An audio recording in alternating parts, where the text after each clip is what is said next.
On Saturday mornings, the Harbor Light Diner felt like the whole city had squeezed itself into 4 fogged-up windows and a row of red vinyl booths. Coffee hissed behind the counter. Plates clinked. Someone at the jukebox kept picking old country songs that sounded like they were recorded underwater. Outside, drizzle hung over the harbor, a gray sheet smudging the line where water met sky. At the table by the window, Ethan Parker wrapped his hands around a chipped white mug and watched the rain crawl down the glass. Across from him, his daughter was rearranging chocolate chips on a pancake, like she was mapping out a battle plan. "Too many," Mia announced. "It needs balance." "You said that last week," Ethan said. "Because it was true last week." She stuck her tongue out slightly as she worked, brows furrowed, blonde curls frizzing in the damp air. The pancake was already covered, but she kept moving the chips, making patterns only she understood. Ethan took a sip of coffee. It was strong and a little burnt, just the way he liked it. He preferred the heat in his hands to the silence in his chest. "Look," Mia said suddenly. "It is a constellation." He set his mug down. "Is it now?" She turned the plate so he could see. Chocolate chips made a crooked arc across the pancake, with 3 clustered in the middle. "This is me," she said, tapping the center. "This is you, and this—" Her finger hovered over a chip near the edge. "This is Mom." Ethan's throat tightened. The air from the overhead vent blew warm against his face. For a second, the diner faded, and it was just his daughter, her small hand that careful dot of chocolate. "You put her way out there?" he asked, keeping his voice light. "She is up there," Mia said, tipping her chin toward the window. Beyond the glass-gray sky pressed close, heavy with clouds. "Grandma says she is watching us from somewhere over the rain, so she needs her own star." "Right," Ethan said. He cleared his throat and looked down at his menu, even though he knew he would order the same thing he ordered every week. 2 eggs, hash browns, coffee. Routine was easier than choice. Routine did not ask anything of him. The bell over the door chimed. Everyone in the diner seemed to glance up for half a second, like people always do when a door opens. Ethan looked too. It was habit. He did not expect to feel anything. A woman sat just inside the doorway, both hands resting on the wheels of a black chair. Her hair was dark, pulled into a messy knot at the nape of her neck, and there were rain droplets caught in the strands that the overhead light turned to brief sparks. She did not move right away. Her gaze drifted across the room table to table booth to booth. Her expression was careful, almost blank, but the tightness in her jaw gave her away. Mia followed his line of sight. "She has a moving chair," she whispered. "That is cool." "It is a wheelchair," Ethan said quietly. "I know," Mia said. "It still looks cool." The diner was full. There were no empty tables, just scattered empty chairs. The woman took a breath, then rolled herself toward the closest booth. A couple in their 20s sat there, their plates half empty, 2 untouched chairs across from them. "Hi," she said. Her voice was soft but steady, like someone who had practiced sounding brave. "I am sorry to bother you. Would you mind if I sit here for a bit? Every table is taken, and I do not want to make the staff drag another one out." The man never looked up from his phone. "We are waiting on friends," he said. The woman glanced at the 2 empty chairs. No purses, no coats, no signs of any other lives about to join them. "Oh," she said. Her fingers tightened just a little on the wheels. "Of course, thank you." She moved on. "That was not true," Mia murmured. Ethan reached for the little container of cream on the table and turned it in his fingers. "Eat, kiddo." The woman approached a family with 2 teenagers squeezed into one side of a booth and a single empty chair pushed against the wall. "Excuse me," she said. This time her voice had a slight tremor. "Is anyone sitting here? Would you mind if I shared the table until your food comes?" The boy closest to the empty chair did not look up from the video playing on his phone. "Someone's sitting there," he said. The chair sat stubbornly empty. The woman's shoulders dropped a fraction. Not much, but enough that Ethan saw it. She nodded once. "Right, sure, sorry." Mia's fork froze halfway to her mouth. "He is lying," she whispered. Ethan kept his eyes on his plate. He told himself it was not his business. People were rude, people were worse than rude, people did whatever made their own lives smoother and quieter. He had no obligation to fix any of that. But he did not like the way the air felt in his lungs. The woman in the chair turned toward a table near the window, not far from theirs. 3 older women sat with mugs of tea, a slice of pie between them, their heads close together. Their laughter had been the loudest in the diner a moment ago. "Hi," the woman said. "I really hate to interrupt. Every table is full, and I was wondering if I could sit here for a bit. I will stay out of your way." One of the older women looked up the corners of her mouth already set. Her lipstick was the same dark color as her tea. "Oh, honey," she said, dragging the word out. "It would just be awkward. We are having a rather private chat." Her voice was sticky sweet and somehow colder than if she had just said no. "I understand," the woman in the chair said. Her voice cracked on the last word. She turned away from their table. Her hand came up quickly to wipe at her face as if tears were something to be erased before anyone noticed. Mia set her fork down with a little thud. "Dad," she said. "Mia, she is crying." Ethan's jaw worked. He did not look directly. He watched the reflection in the window instead. The woman angled her chair toward the door, the way she paused like she was trying to decide whether leaving would make her feel less small or more. "Dad, they were mean to her," Mia said. Her voice sharpened in a way he rarely heard. "Everyone is pretending there is no space when there is space." He heard all the other sounds in the diner at once suddenly too loud. A glass hitting the counter, the hiss of bacon on the grill, the scrape of a chair leg. Mia slid off her seat. "Sit," he said automatically. "No." She stood with her hands flat on the table, cheeks flushed, eyes bright and wet. "Mia." The woman in the wheelchair reached the doorway, one hand on the bar ready to pull it open. "Hey," Mia's voice cut through the diner. Conversations dropped off, heads turned. It was amazing Ethan thought distantly how fast a room could go quiet. The woman stopped her back to them. "That is not fair," Mia said louder now.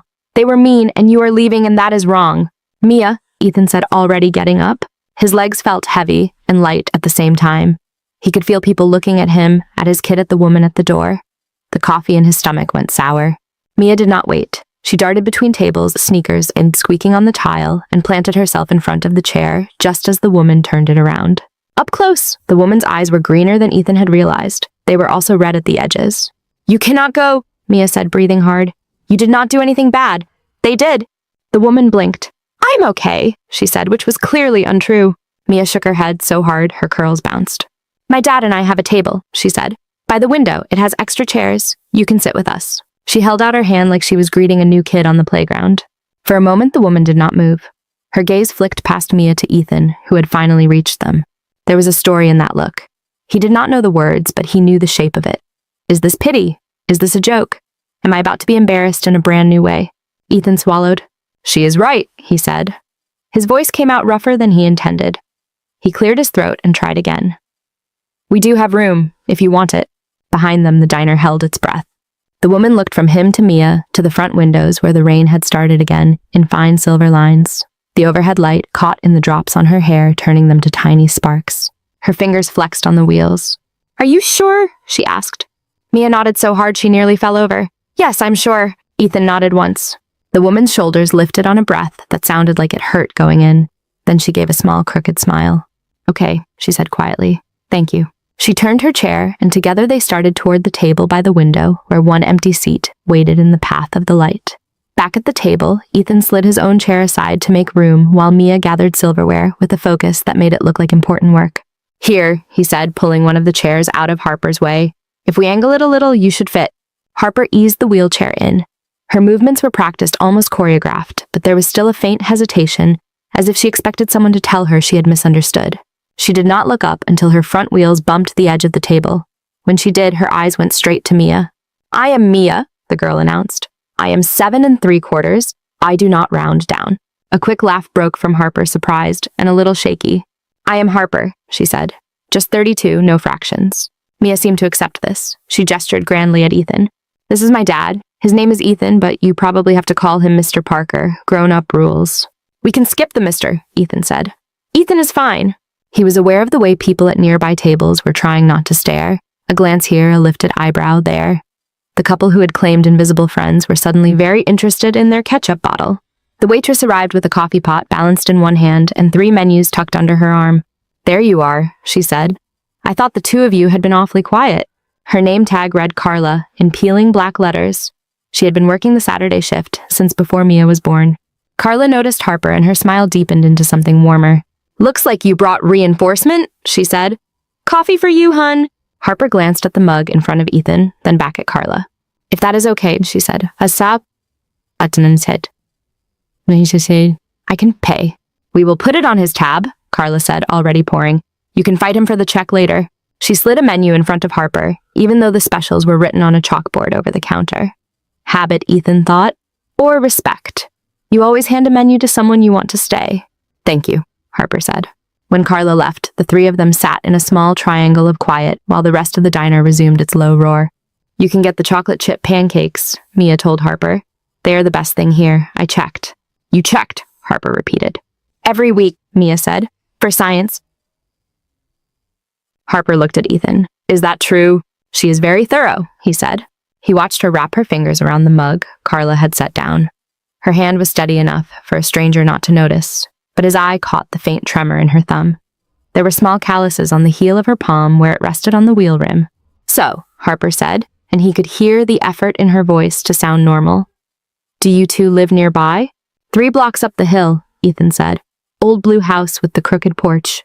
Grandma says the porch gives it character, Mia added. She also says it is a lawsuit waiting to happen, but she still sits out there all summer. Your grandmother sounds interesting, Harper said. She is, Mia replied. She says whatever she thinks, all the time. Harper smiled into her coffee. Those are my favorite kind of people. Carla came back with her pad ready. She did not bother to ask Ethan what he wanted. 2 eggs, hash browns, sourdough, over easy no onions, she recited. You know me too well, Ethan said. Carla tipped her head at Mia. Let me guess. The scientifically superior pancakes? Obviously, Mia said. Extra chips? Carla looked to Harper. And for you? Harper hesitated, eyes on the menu she had clearly not read. I should probably get something sensible, she said. Like oatmeal. Nobody gets oatmeal on Saturday, Mia said, scandalized. That is a weekday food. Harper considered her for a moment. Then she closed the menu and handed it back to Carla. I will have the pancakes, she said, since the expert recommends them. Good choice, Carla said. I will put it in. When they were alone again, Mia leaned on her elbows, chin in her hands. Do you like art? She asked. I like art. I draw animals. Sometimes they look like animals. Mia, Ethan said.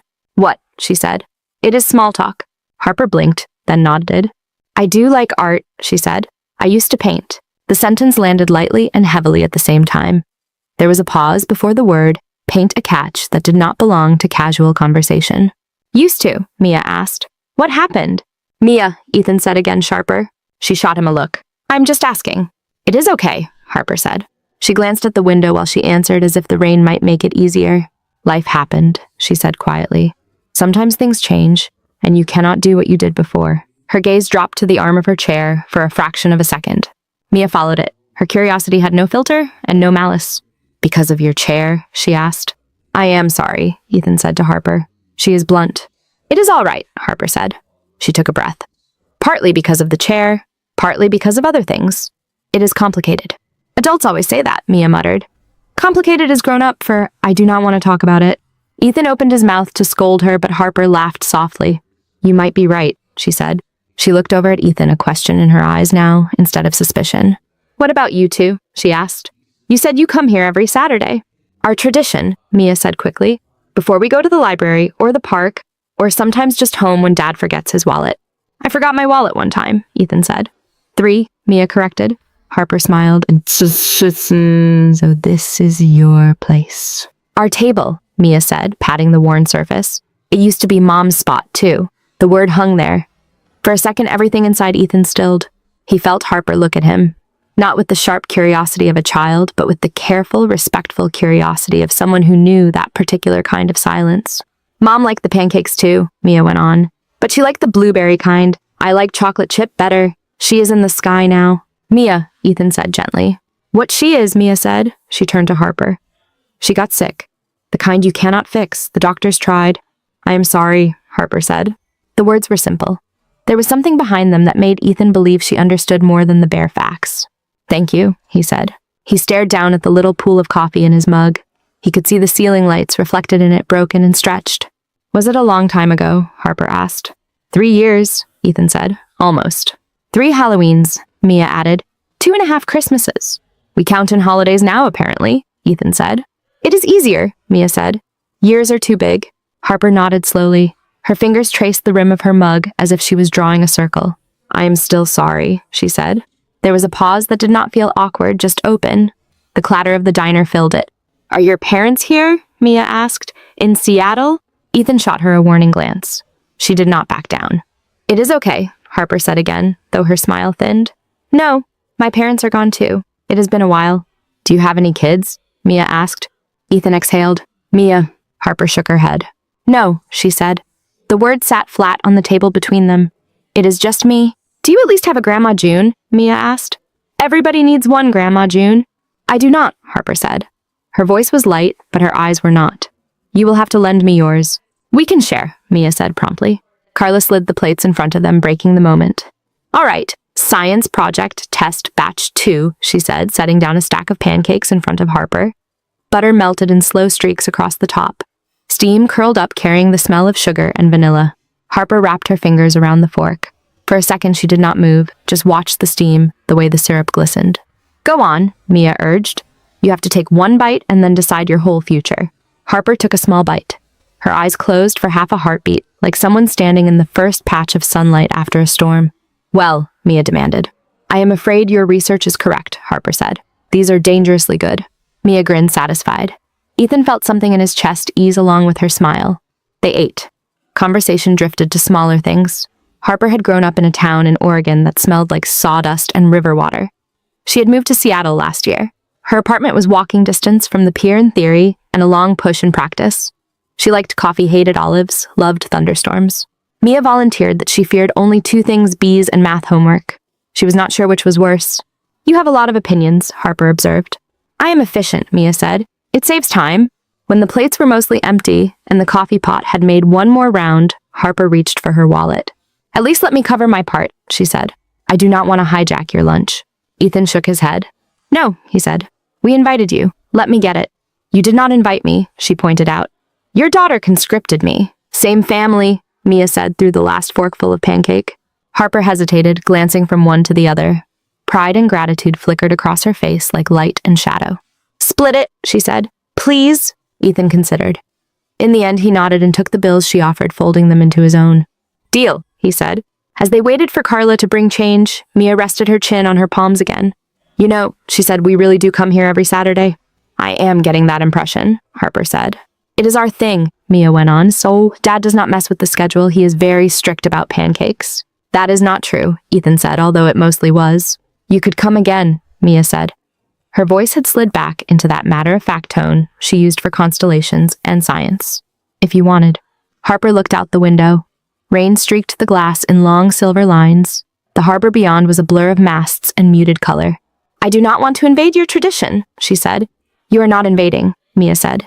We have a big table. See? She tapped the edge of the wood scarred by years of plates and cups and elbows. Ethan watched Harper's face. The doubt, the hope, the tiredness. We are usually here around noon, he said quietly. If you decide you feel like mediocre coffee and emotional support pancakes. A small line appeared at the corner of Harper's mouth, the beginning of a real smile. Emotional support pancakes, she repeated. That is very scientific. I told you, Mia said. Science. Harper looked at them for a long, thoughtful moment. Maybe, she said at last. I will see. Outside, the rain had lightened to a mist by the time they stepped out. Ethan held the door while Harper maneuvered the threshold. The air smelled like wet asphalt and salt. Thank you, Harper said. She looked at him when she said it. Not just for the door. Not just for the coffee. Anytime, he said. They said goodbye on the sidewalk. Mia waved until Harper turned the corner and vanished into the quiet street beyond. That night, in a small apartment with paint peeled from the window frame and a single lamp pooling light on the floor, Harper sat on the edge of her bed and stared at the cardboard box under it.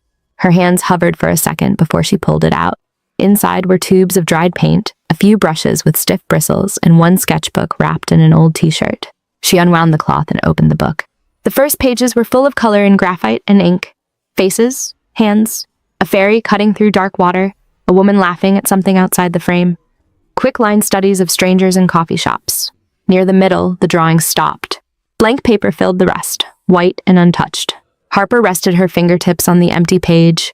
She could still hear Mia in her head, excited and sure. You could come again. She picked up a pencil from the box. The wood felt unfamiliar and exactly right at the same time.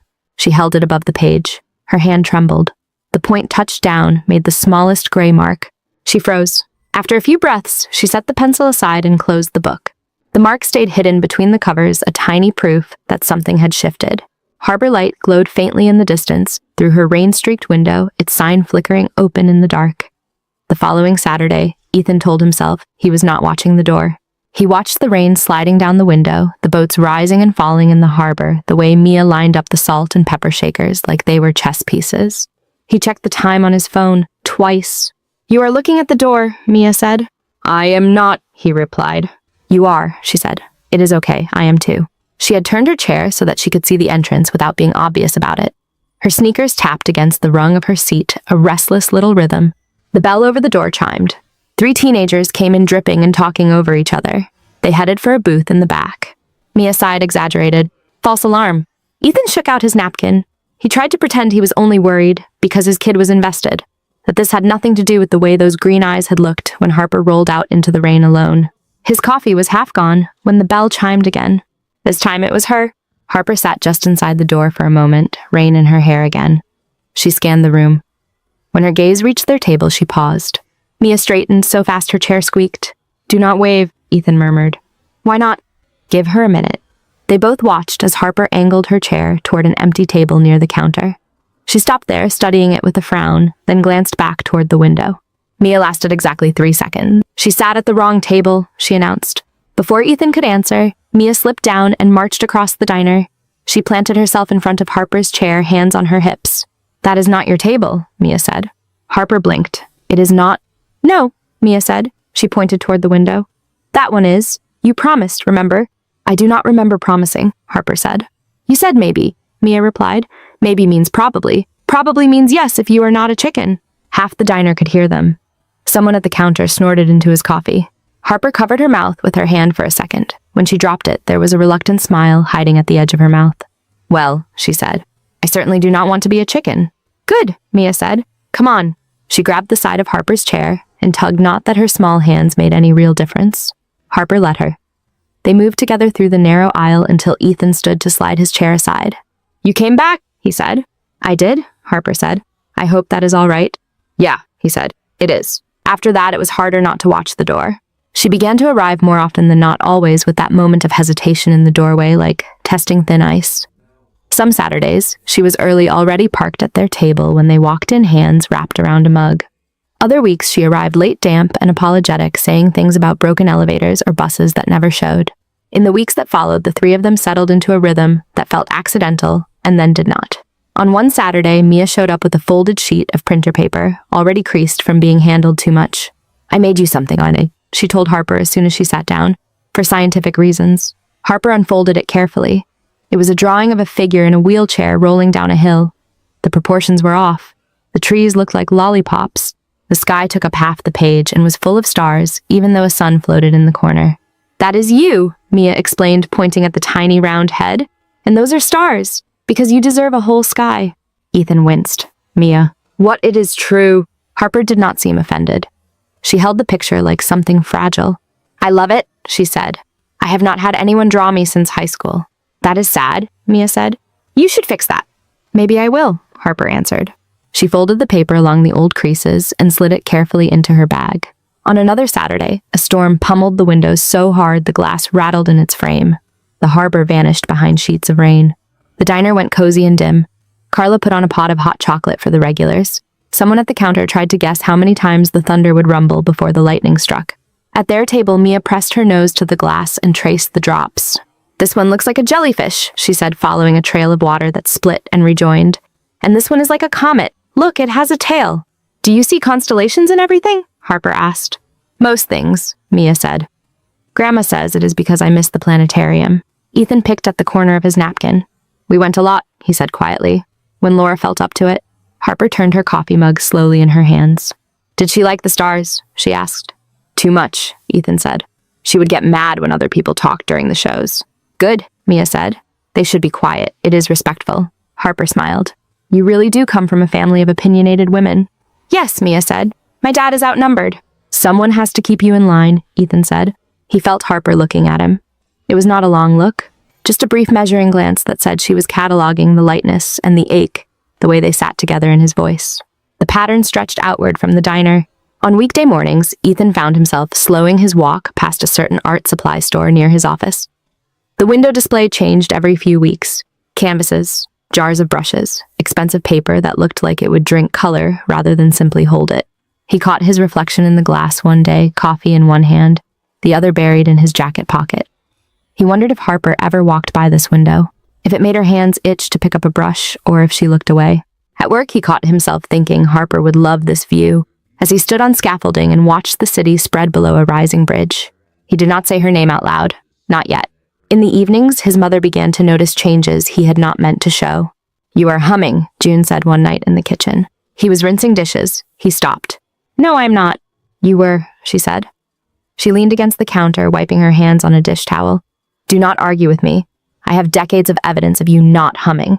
He shook his head and focused on the plate in his hands. It has been a good few weeks, he said. Has it? June said. Anything to do with the girl from the diner? He almost dropped out of the plate. Mia, within earshot, did not look up from her math worksheet. I told Grandma you like her, she informed the table. She said she already knew. You two talk too much, Ethan muttered.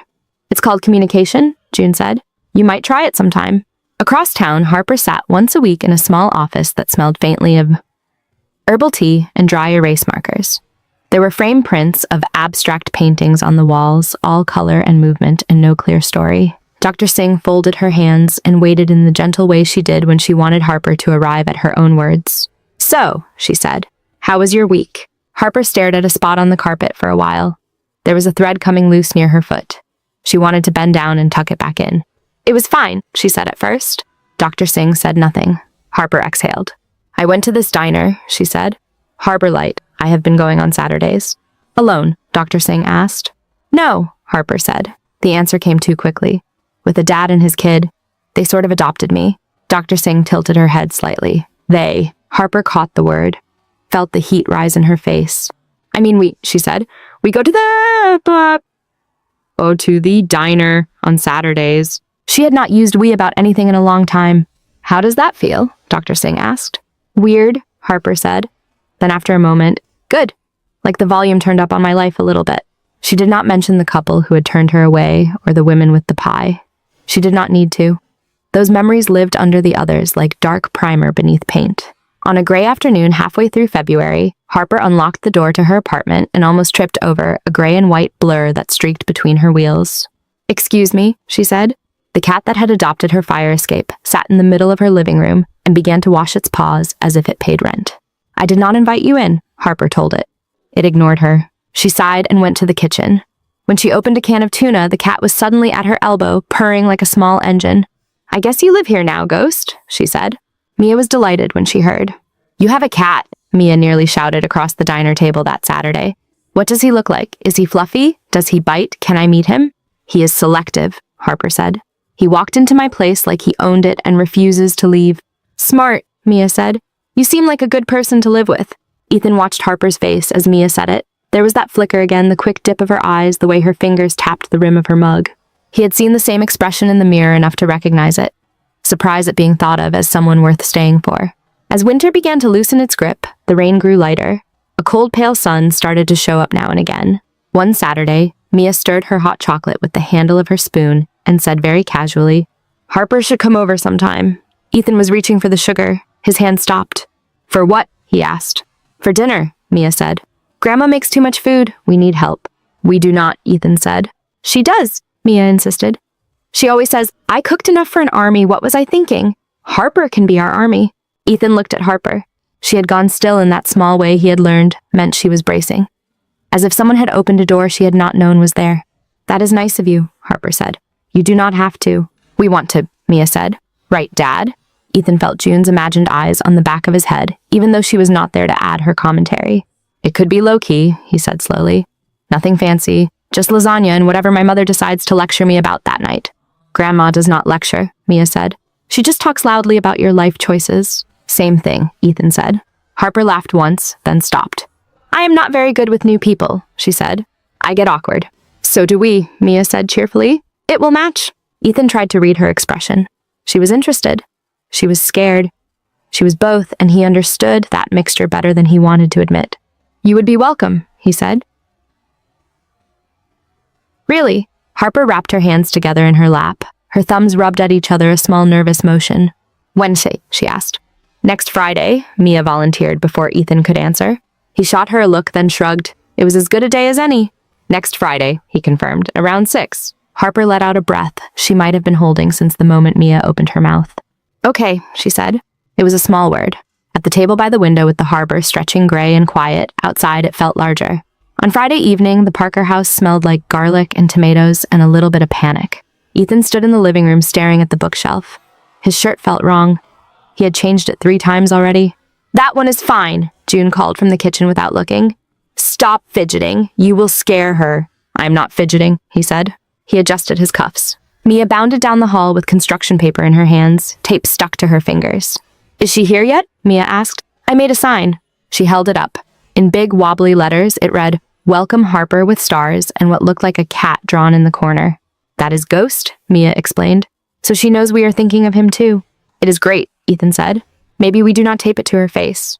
Mia rolled her eyes. Obviously not, above her chair. The doorbell rang. Mia squealed and took off. Ethan's pulse jumped. Walk, June called. Do not trample the guest. Ethan reached the door just as Mia yanked it open. Harper sat on the front step, jacket zipped to her throat, cheeks pink from the cold.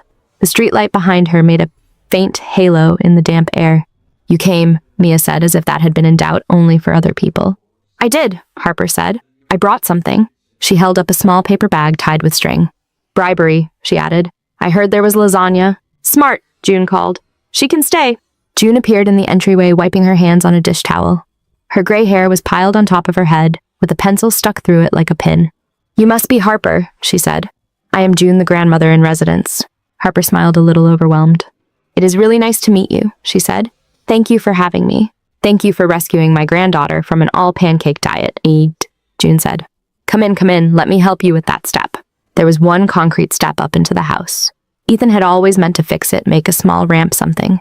Time and grief had a way of stealing all his plans. He moved automatically to Harper's side. If you lean back a bit, he said, I can lift the front wheels. Are you sure? Harper asked. I am stronger than I look, he said. You do not look strong, Mia offered. Thank you, he said. They navigated it together, a practiced motion for him, a trusting one for her. Inside the warmth of the house, wrapped around her like a blanket. The walls were the color of old butter. There were scuff marks on the baseboards from years of shoes and forgotten toys. Mia darted ahead to stick her sign above an empty spot at the dining table. See, she told Harper. This is your seat. Harper rolled closer and stopped. 4 chairs surrounded the table. One at the head, where June's glass and napkin already waited. One beside it where Mia had piled crayons and a worn stuffed horse. One opposite that clearly meant for Ethan. The 4th chair at the far side was empty. A placemat sat in front of it, floral and neatly centered. The cushion was slightly flattened, like someone had occupied it many times and then not at all. Harper could feel the shape of that absence without anyone explaining it. She looked up at Ethan. That was Laura's spot, he said quiet. He did not apologize for it. He just said it like a fact that did not need to be softened. We left it, June said. It makes the table look balanced. That is my story, and I'm sticking to it. She moved briskly, pulled the empty chair back and clear space. Tonight this is Harper's spot, June continued. Laura will not mind sharing. Harper swallowed. Are you sure? She asked. June's eyes were kind and sharp at the same time. Sweetheart, she said, if you saw the way that woman collected strays, you would not ask that question. Mia snorted. Dad is the stray now. Probably always has been, June said. They arranged Harper's chair at the table. Mia fussed with the sign until the tape stuck. It hung slightly crooked, but nobody fixed it. In the kitchen, pots clattered. Tomato sauce bubbled on the stove. The air was thick with oregano and something sweet in the oven that might have been garlic bread or a small miracle. They sat.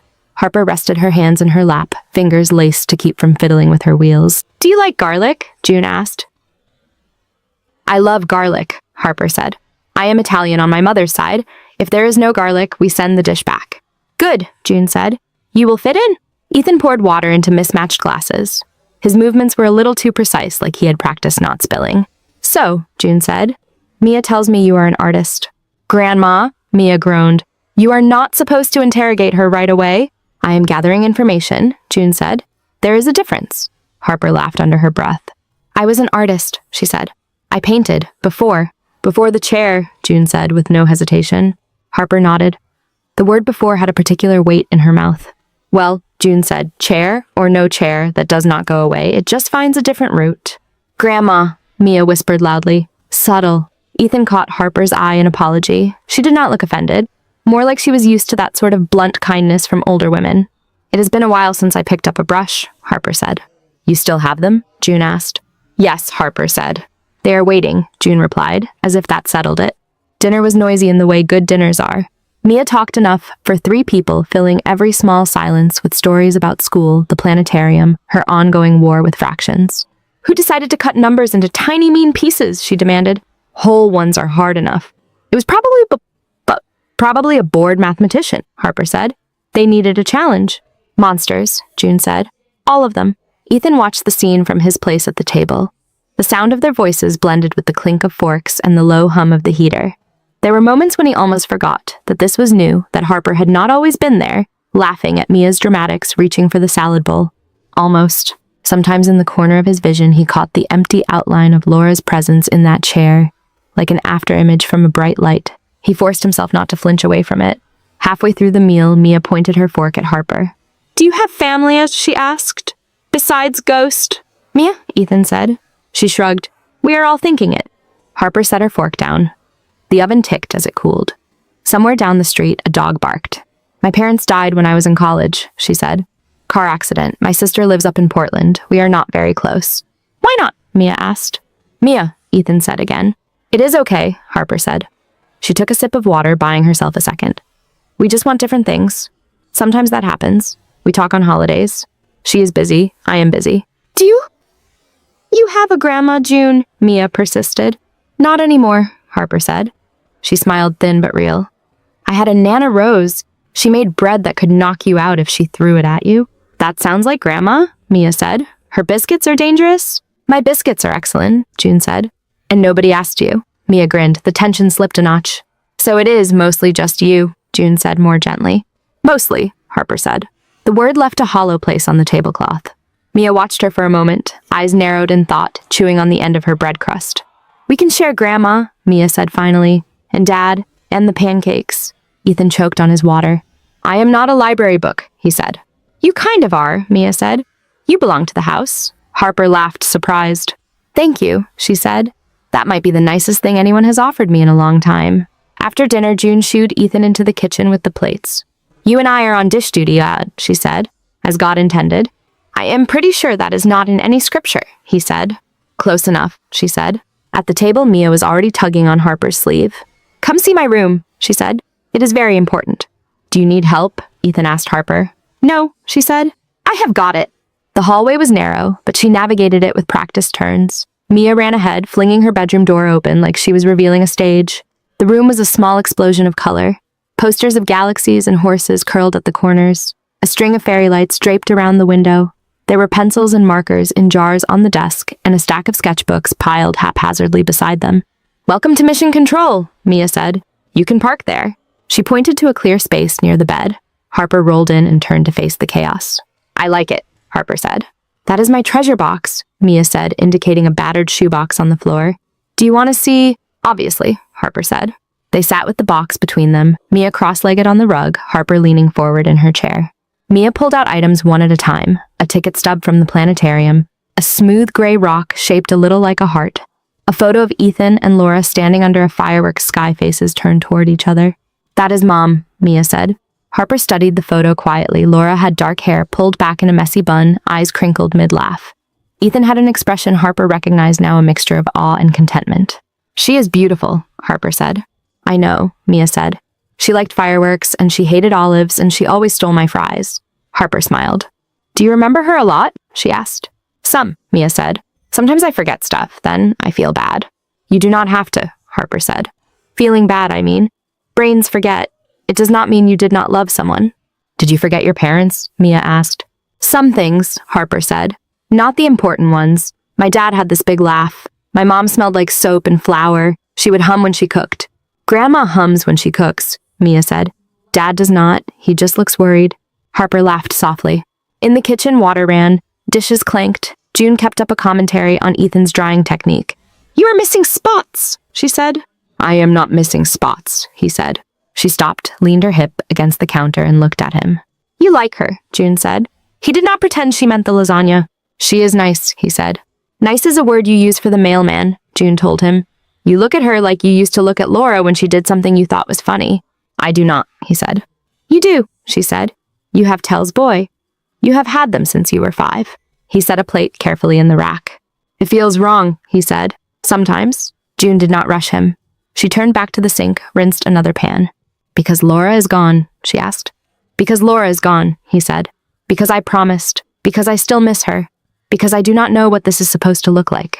June dried her hands slowly. "You promised to love her," she said. "You did. You still do. That does not evaporate because your heart grows another room." "It feels like it sometimes," he said. Like if I'm happy, then I am moving past her. Moving past is walking away, June said. You are not walking away. You are carrying her in one hand and trying very hard not to drop the rest of your life with the other. He leaned on the counter, head bowed. It has been 3 years, Mrs., he said. Some days it feels like yesterday. Some days it feels like a story that happened to someone else. It is both, she said. That is how grief works, and you, my stubborn son, have been camping in the middle of it long enough. She reached out and patted his hand. You are allowed to set up a different tent, she said. You are allowed to build new things. He did not answer. Back in the bedroom, Mia put the last item back into her box, the lid askew. Were you alone before us? She asked suddenly. Harper looked at her. Mostly, she said. I had a therapist, some neighbors who nodded in the hallway, a cat who acted like he was doing me a favor by showing up. No people, Mia said. Not really, Harper sold. Mia thought about that, then nodded once like she had come to a conclusion. Well, you have us now, she said. Grandma June says everybody needs their people. You can borrow ours. Harper's throat tightened. She had not felt it building. It arrived all at once, that ache behind her sternum. Borrow, huh? She managed. Maybe not borrow, Mia said. More like share. We are your people now, if you want. Harper blinked quickly. I want, she said. Mia smiled satisfied. Good, she said, 'cause Grandma already likes you, and Dad hums. He does not, Harper said. He does, Mia said. Sometimes, in the kitchen. Harper listened. Through the wall, she could hear the murmur of June's voice, the clink of dishes, the low sound of Ethan answering. For the first time in a long time, she did not feel like she was standing just outside someone else's life watching through a window. A week after the dinner, the rain finally broke. Cold air moved in off the water, clear and sharp. The sky over Seattle went a pale, washed-out blue, and the puddles on the sidewalks froze thin and glassy at the edges. After their Saturday at Harbor Light, Mia begged for the park. It is not raining, she said, as if this alone was enough reason. We have to celebrate. So they went. The park sat on a hill a few blocks from the diner, with a small playground, a loop of paved path, and a view of the harbor between bare trees. The grass was slick, the ground half frozen. Mia took off as soon as they reached the edge of the playground, her jacket flapping open, boots squeaking in the cold. I will pretend I did not see that zipper, Ethan said. You saw nothing, Mia called back, already climbing the ladder to the slide. Ethan shook his head and fell into step behind Harper, hands on the back of her chair, guiding it onto the path. You can let go, Harper said. I can push. I know, he said. I like the excuse to move. I sit too much. She let him keep his hold. Their breath hung in front of them in pale clouds. The park was quiet. A couple walked a dog along the far edge. Somewhere nearby, a kid shouted from the swings.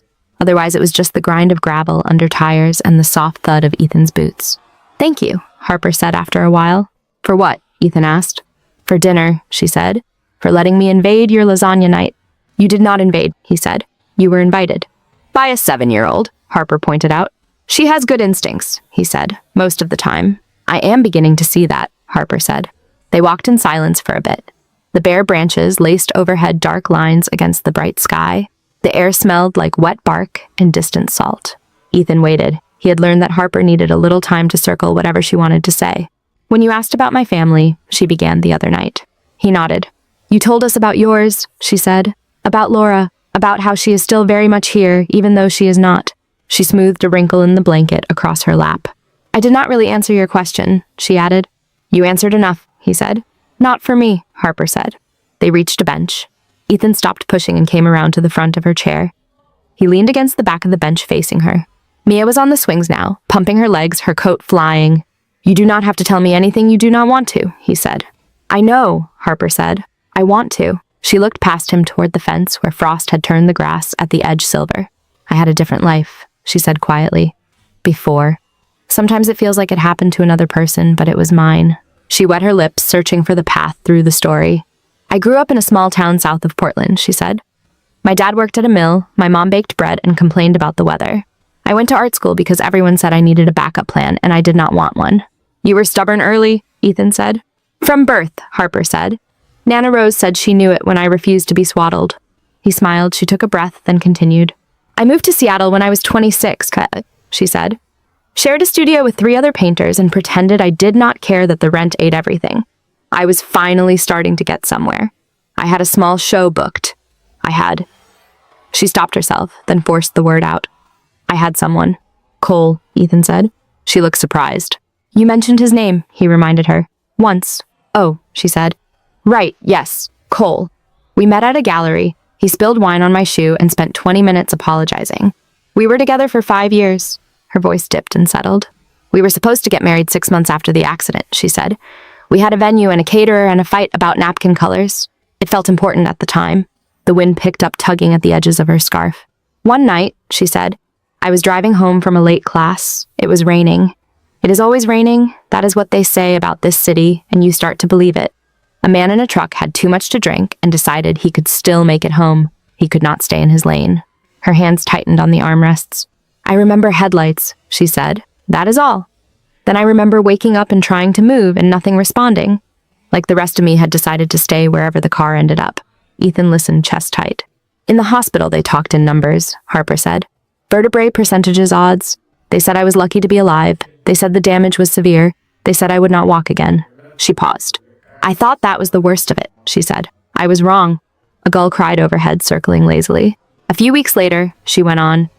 They ran more tests, told me the impact had done more than mess with my spine. There was internal damage, scarring. They said pregnancy was very unlikely, that even if my body tried, it would probably not work.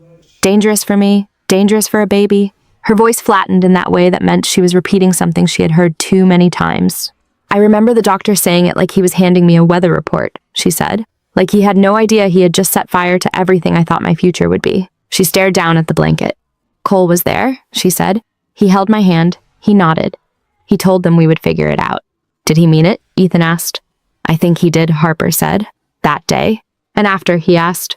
She swallowed. He stayed for 3 months, she said. Through the surgeries and the early rehab. He brought me coffee, pretended hospital food was not terrible. He talked about ramps and accessible apartments. Then one afternoon he came in and he would not meet my eyes. Her fingers were white around the edge of the blanket. He said he had been thinking, she said, that this was too much, that he did not want to be a caretaker, that he wanted a partner, a family. Real words. He said he deserved kids who shared his eyes. He said he did not sign up for this. The taste of those sentences hung in the air. He packed his things in one day, she finished. Left the ring on the kitchen counter, took the plant, though. I always thought that was rude. Ethan's stomach turned. Harper, he said. It is fine, she said quickly. It has been 2 years, I am fine. You are not, he said, not unkindly. She let out a breath that sounded almost like a laugh. No, she admitted. I am not. She lifted her eyes to his. I have spent 2 years trying to convince myself he was right, she said. That I am too much work. That a person in a chair who cannot give someone children is a charity project, not a partner. Her voice did not break. It was flat and quiet and worse for it. Ethan felt something hot and sharp flaring in his chest. Anger rose up so fast he had to grip the back of the bench to ground himself. He was wrong, Ethan said. Harper's mouth twitched a skeptical, almost smile. You do not know that, she said. I do, he said. I know cowards when I see them. I have been one. She frowned. You are not a coward. I have hidden from a lot of things in the last 3 years, he said. That is its own kind of running. He leaned forward, elbows on his knees. But him walking out, Ethan said, that is on him, not you. Needing help does not make you a burden. There is not a person alive who does not need help with something. Most people do not need someone to get their wheelchair over thresholds, Harper said. They need other things, he said. Does not make them less worthy. She shook her head, not convinced.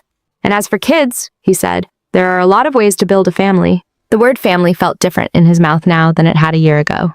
Harper looked at him, searching. You say that, she said, but you already have a kid. You cannot know what it is like to be told your body will not do the one thing you assumed it always could. You are right, he said. I do not know that. He was quiet for a moment. But I know this, he added. Mia is the best thing that ever happened to me. She came from Laura, from a life that is gone. And I still want a future. There is room for both. He did not say in so many words that he could imagine that future with the woman sitting in front of him. The thought knocked too hard in his chest. Harper dropped her gaze again. I am trying to believe that all, she said. Most days it is easier to believe I'm just less now. Less than what? He asked. Less than who I was, she said. He shook his head. You are not less than, he said. You are different. That is not the same thing. She gave a small snort.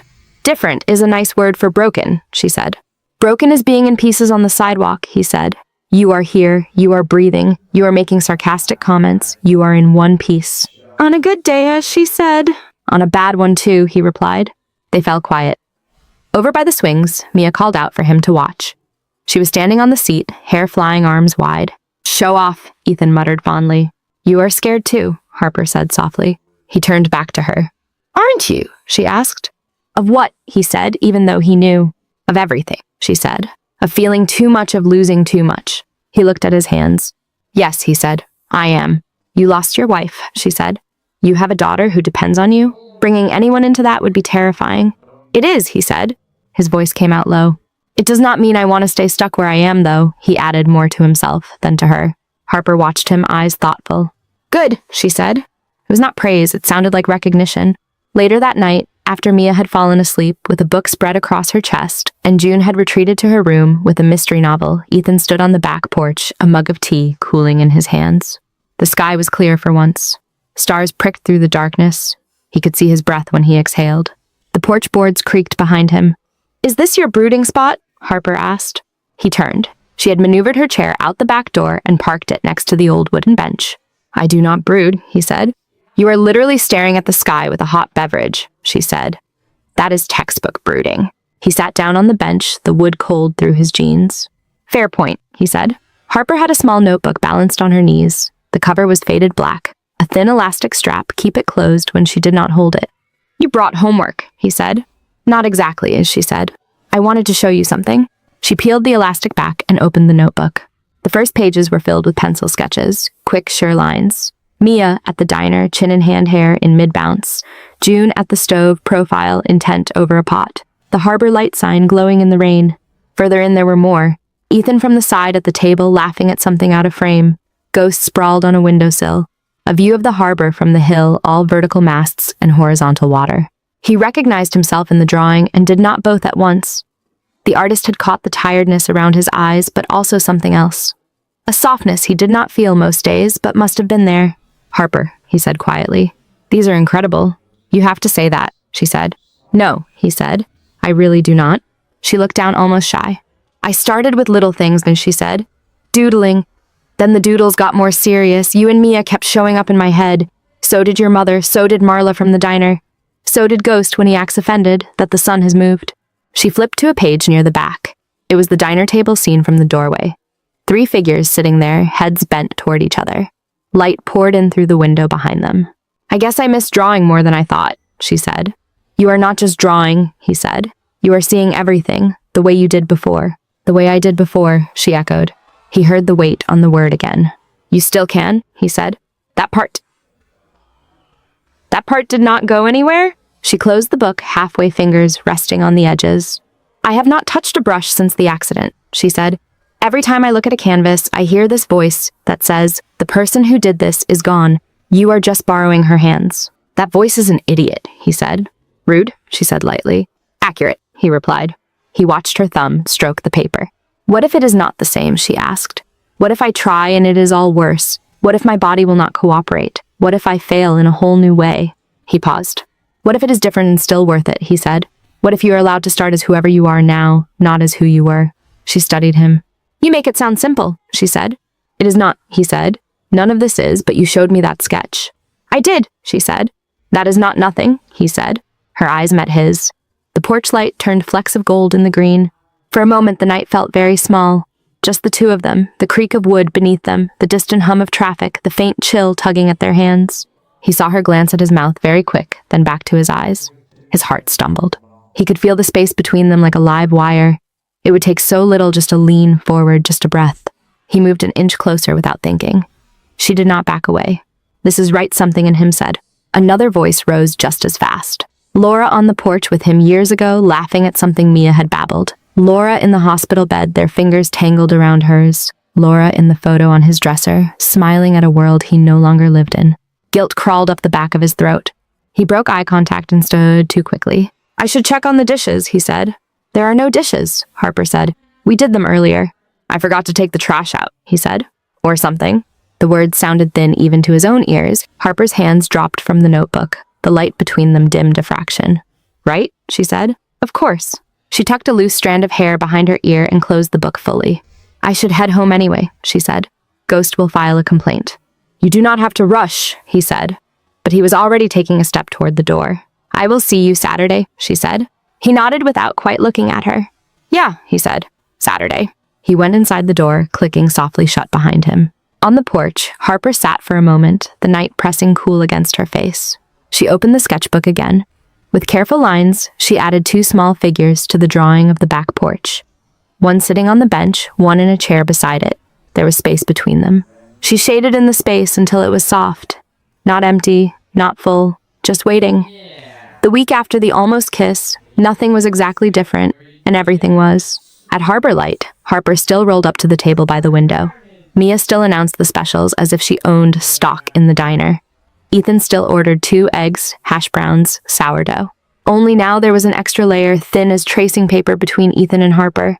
Their hands would brush when Carla passed the syrup, and both of them would jerk back slightly as if they had touched a live wire. Jokes landed, and their laughter came half a second late. When their eyes met, one of them always looked away first. Mia noticed. She watched them over the rim of her chocolate milk one Saturday as they sat too carefully, as if the spacing between their shoulders required math. "You two are weird," she declared. "We are eating," Ethan said. "Nothing weird about that." "We are very normal," Harper added. Mia narrowed her eyes. "You're using too many words," she said. "That is suspicious." She did not know exactly what had happened on the porch, only that her father walked around like someone had moved the furniture inside his chest. At home, Ethan washed dishes that were already clean. He took the trash out twice in one day. He started a load of laundry and forgot to turn the machine on. June watched him over the edge of her book. "You look like someone who lost a fight with his own brain," she said. "I am fine," he said. "That is what people say when they are not fine," she replied. He dried his hands on a towel that was already dry. At the end of the next Saturday lunch, Harper hesitated at the door of the diner. "I am going to head home," she said. "You do not want to come to the park?" Mia asked. "Not today," Harper said. "I have some work to finish." Her smile did not quite reach her eyes. "We will miss you," Mia said. Harper reached out and squeezed her shoulder. "I will see you soon," she said. She looked at Ethan then, just for a second, and he felt the weight of everything unsaid press against the space between them. He watched her roll out into the rain, her wheels cutting clean lines through the thin puddles. He almost followed, almost. The almosts were starting to feel like bricks. On a Thursday night, June stood at the coat rack wrestling with a scarf. "Mia," she called, "you ready?" "For what?" Ethan asked from the table where he was sorting through mail. "Shoes," June said. "She has holes in the toes. I can see her socks when she walks." "You cannot," Mia said, hopping on one foot to put on a boot. A gray toe peeked out through the front seam. "Point made," June said. Ethan set down a bill. "I can take her this weekend," he said. "No," June said. "You have plans this weekend. I am freeing up your schedule." He frowned. "Since when do I have plans?" "Since I decided," she said. She wound her scarf around her neck. "We will be back after dessert o'clock." Mia zipped her coat. "Are we going to the big mall?" she asked. "The one with the huge pretzels?" "We will see where the wind blows us," June said. On their way out, Mia leaned in close to Ethan's ear. "Do not be weird," she whispered. "I am never weird," he said. She raised an eyebrow. He had to laugh. The door closed behind them. Their voices faded down the walkway, mixed with the metallic click of the gate. The house went quiet in a way it almost never did. The television was off. The heater hummed. Somewhere upstairs, a floorboard popped as it settled. Ethan realized he could hear his own pulse. Beats. There was a knock on the door. He knew who it was before he opened it. Harper sat on the front step, jacket zipped hair, tucked into a knit hat. Cold air blew in around her when he pulled the door wide. "Hey," he said. "You are early." "June said 6, Harper replied. I figured she would be accurate. "She is on a mission with Mia," he said. "Shoes. Faith and fashion," Harper said. "They will need strength." He stepped back. "Come in," he said. She rolled over the threshold. He lifted the front wheels automatically, the movement familiar now, his hands confident under the metal frame. "Thank you," she said. She smelled like winter air and laundry soap. There were tiny droplets caught in her eyelashes like she had been out in the cold longer than the trip from the curb should allow. "They will be back," he said. "My mom said after dessert o'clock." "That sounds specific," Harper said. "That is as precise as it gets with her," he said. They made their way to the living room. The lamp in the corner cast a warm circle over the couch. Mia had left a blanket crumpled on one end and a stack of folded paper stars on the coffee table. Harper parked near the arm of the couch. Ethan sat on the other end, leaving plenty of space, too much space. "So," he said. "So," she echoed. Silence stretched between them. The old clock on the wall ticked loudly. A car passed outside its headlights, sweeping briefly across the ceiling. Ethan reached for the remote. "I can put something on," he said. "A movie or a game?" "Please do not," Harper said. He looked at her. I am tired of talking to people through movies, she said. He set the remote back down. Okay, he said. She studied him for a moment, as if deciding where to start. You have been weird, she said. He almost laughed. That is what my daughter said, he replied. So at least I am consistent. I mean, specifically with me, Harper said. He could feel his defenses rising like a tide. I have had a lot on my mind, he said. So have I, she said, which is why we should probably say some of it out loud. He looked down at his hands. His thumb traced the nick in his thumbnail where he had hit it with a hammer years ago. I do not want to make you uncomfortable, he said. You already have, she said, her tone gentle. So let us at least make it useful. He winced. Right, he said. Fair. She drew in a breath. Every time we get close, she said, every time it feels like we are on the edge of something, you pull back. Hard. Then you act like nothing happened. You remember edges, he said. Vividly, she said. I live on wheels. Edges are important. A small pause. The corner of his mouth twitched despite himself. I need to know what that is, she went on. If you just see me as Mia's funny new friend, fine. Tell me. I will adjust. But if there is something else and you keep slamming the door on it, that is harder. She looked straight at him. I spent 2 years convinced I was only lovable when I was useful, she said. When I could walk, when I could promise children, when I did not need help getting up a curb. I do not want to sit here while you half care about me out of guilt. Her voice did not shake. That made it worse. Ethan swallowed. I do not, he started. Please do not say you do not know what I mean, she said. You are too honest in other ways. He shut his mouth. The heater clicked as it shut off, leaving a thin quiet in its place. He could have lied. He could have softened. He could have made a joke and tossed the moment aside. He was tired of his own almosts. He turned on the couch to face her fully. His knee brushed the cushion, the fabric rough against his palm. I am in love with you, he said. The words came out like they had been waiting just behind his teeth. Harper's expression did not change at first. Her lips parted. Her fingers tightened slightly on the arm of her chair. What? She said softly. I am in love with you, he repeated, quieter but clearer. I have been for a while, I think. He let out a breath he did not realize he was holding. I do not know when it started, he said. Somewhere between you arguing with my kid about pancakes and you showing up in every sketch of her stories. Somewhere between your sarcasm and your cat and the way you listen. The air between them felt different now, charged, but not heavy. I like the way you make Mia feel like the center of the universe when she talks, he said. I like the way you look at a room and see everything. I like hearing you talk about color even when you're pretending you do not miss paint. His voice roughened. I like having you at our table, he said. In our house, I like who I am when you are there. Harper's eyes were bright. Her cheeks had gone pale. Then why, she asked quietly, do you keep stepping away? He closed his eyes for a second. Because every time I feel happy with you, he said, there is a voice in my head that says, you are betraying Laura. He opened his eyes again. I stood in front of her in a stupid rented suit and promised forever, he said. I told her I would love her all my life. Some part of me thinks that means there is no room for anyone else. That if I let myself love you, it means I have let go of her. He could see the hospital room in his mind, the beeping monitors, the way Laura's hand had felt in his lighter and lighter. For 3 years, he said softly, my life has been about missing her and keeping things together for Mia. I'm not sure who I am if I'm not doing those two things. Harper listened without interrupting. When she did speak, her voice was low and steady. I would never ask you to stop missing her, she said. He believed her. I know she loved you, Harper went on. I know you loved her. I see her in your house, in your kid, in the way you still set her chair at the table. She took in a breath. I'm not asking to erase her, she said. I do not want instead. I want and. He frowned slightly. And, he repeated. Your heart is not a tiny apartment with only one chair, she said. It is a house. Maybe an old, creaky one with a crooked porch, but still, there is room. A laugh caught in his chest and tangled with something like a sob.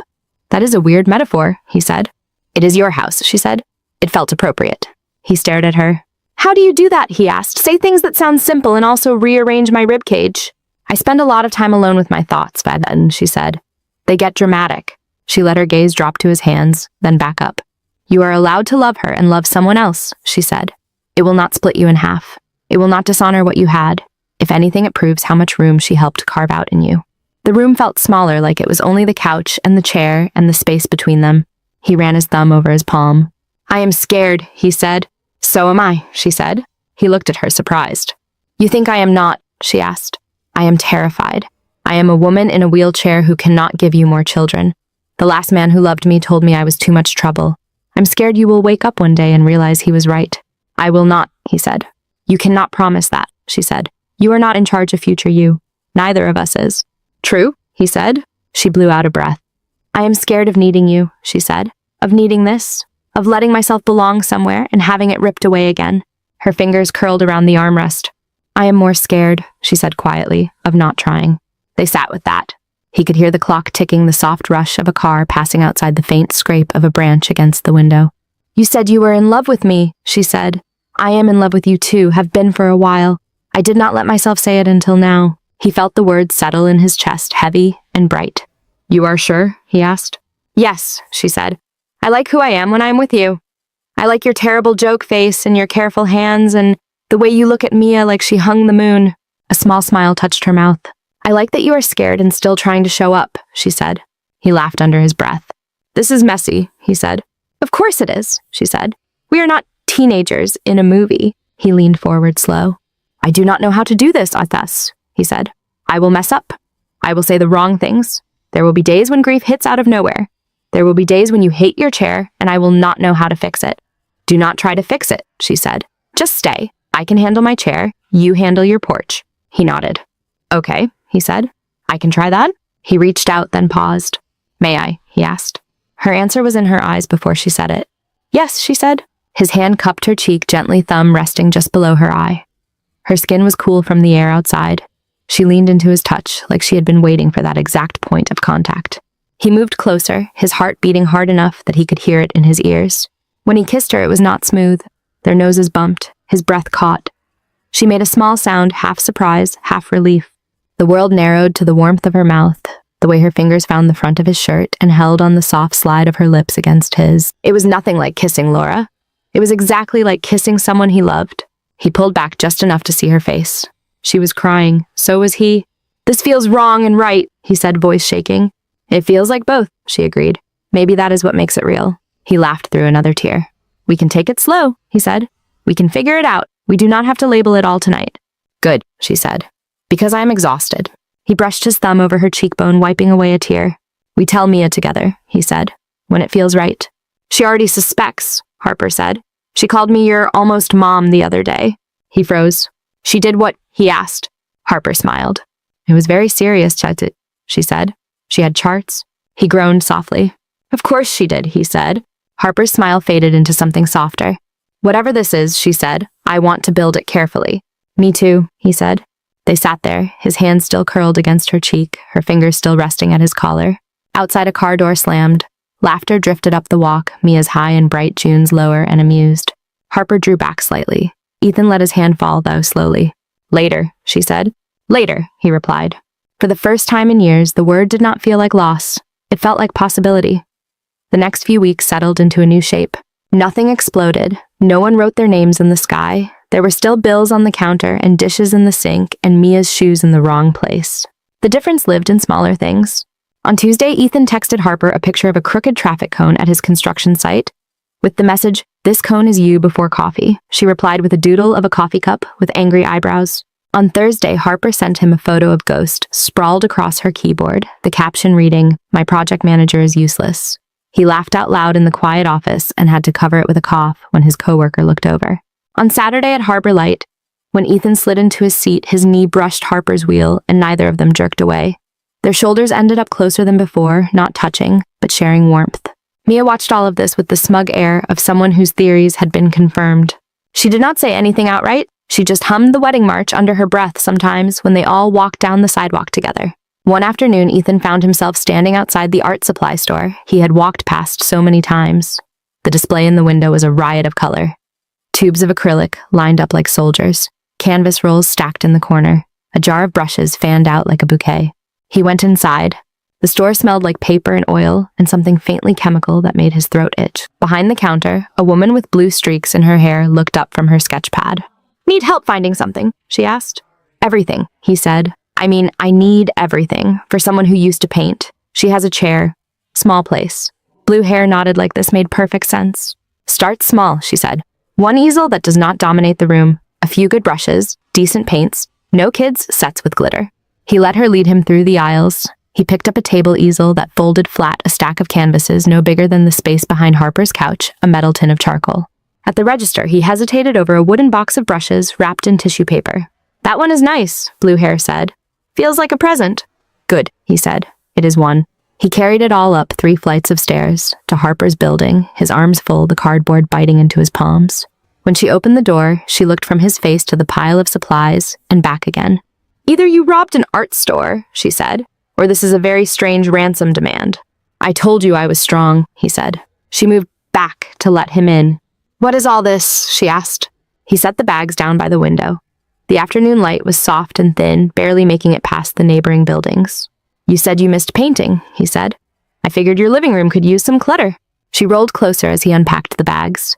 Brush handles gleamed in the lamplight. The tubes of paint lay on the coffee table like a box of bright candies. "Ethan," she said quietly. "If you hate it," he said, "we can return it." "I do not hate it," she said. Her voice wobbled over the words. "I do not know if I can," she added. "What if I sit down and nothing happens?" "Then nothing happens," he said. "And you are still you. No one explodes." She laughed once, not quite steady. "You simplify things," she said. "I build bridges," he said. "If you overcomplicate those, they fall down." He set up the small easel near the window, adjusting the angle until it felt right. Harper watched his hands. Then she rolled forward and placed her palms on the arms of her chair. "Help me pivot," she said. He put his hands on the side of the chair, steady and sure. "Ready?" he asked. "Not even a little," she said. He smiled. "3," he said. 2, 1. He turned her chair so she faced the easel. A blank canvas waited there, white and open. The room fell very quiet. Harper reached for the wooden box of brushes. She untied the ribbon and lifted the lid.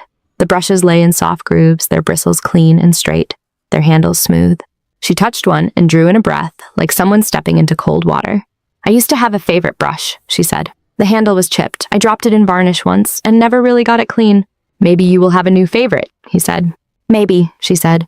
She picked up a brush and turned it between her fingers. Her hand trembled. She set it back down. "Not today," she said. "Okay," he said. He meant it. There was no disappointment in his voice, no rush. She tilted her head toward him. "Stay?" she asked him for a bit. "I can stay," he said. They sat together. The blank canvas stayed blank. The box stayed open. The living room felt different anyway. At her next session with Dr. Singh, Harper talked about the easel. "He brought the whole store," she said. "Or it felt like it." Dr. Singh smiled. "How did that feel?" she asked. "Heavy," Harper said. "Like someone handing me a piece of myself back and saying, 'Here, this belongs to you.'" "Does it?" Dr. Singh asked. "Yes," Harper said. "I think so." "That is a lot of trust," Dr. Singh said. "On both sides." Harper picked at a thread on her cuff. "I am scared," she said. "Of trying. Of what it means if I still cannot do it. Of what it means if I can." Dr. Singh nodded. "Fear shows up when we are close to something important," she said. "You do not have to rush. You also do not have to stay still." Back at the Parker house, ordinary life went on. Mia began to refer to Harper as my almost mom when she thought no one was listening. "Ask my almost mom," she told a friend on the phone one day when they argued about whether cats could be trained. "She has a cat and a brain." Ethan heard her from the kitchen. His hand stilled on the dish he was drying. He caught Harper's eye later. "Almost," he said. She smiled. "It is a promotion from random lady in a chair," she said. "I will take it." June, for her part, treated Harper as if she had always been at the table. She called to ask if Harper wanted to learn how to make biscuits that could double as self-defense. She saved the end pieces of lasagna loaf because Harper liked the crispy edges. She focused on getting Harper's opinion during arguments about which holiday movie to watch. One night, as summer tipped toward fall, June cornered Ethan in the kitchen. "How serious is this?" she asked. He dried his hands on a dish towel.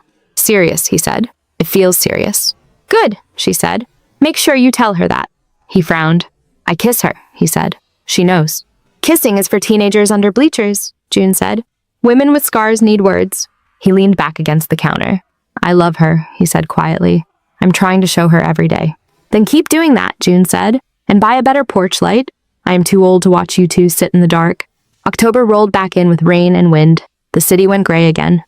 Harper's easel collected smudges and fingerprints. The blank canvas did not stay blank forever. One afternoon, when the world outside her window was a blurred watercolor of wet branches and taillights, Harper wheeled up to the easel. She placed a canvas on it. Her hands did not shake quite as much as they had the first time. She opened a tube of deep blue. The smell of acrylic hit her sharp and familiar. Her pulse picked up. She squeezed a line of paint onto a palette, then another. She added black, a little white. The colors sat there waiting. She picked up a brush. Her hand hovered. The air seemed to thicken. She pressed the bristles into the paint, lifted them, and touched them to the canvas. The first stroke was ugly. Too dark, too heavy. She did another. And another. Slowly something began to appear. Not what she used to paint. Not what she had planned to paint. Something new. The echo of a horizon. A hint of water in the way the colors blended. She did not notice she had been holding her breath until she had to gasp. When Ethan knocked later, she nearly did not answer. The canvas was still wet, still forming. "Come in," she called.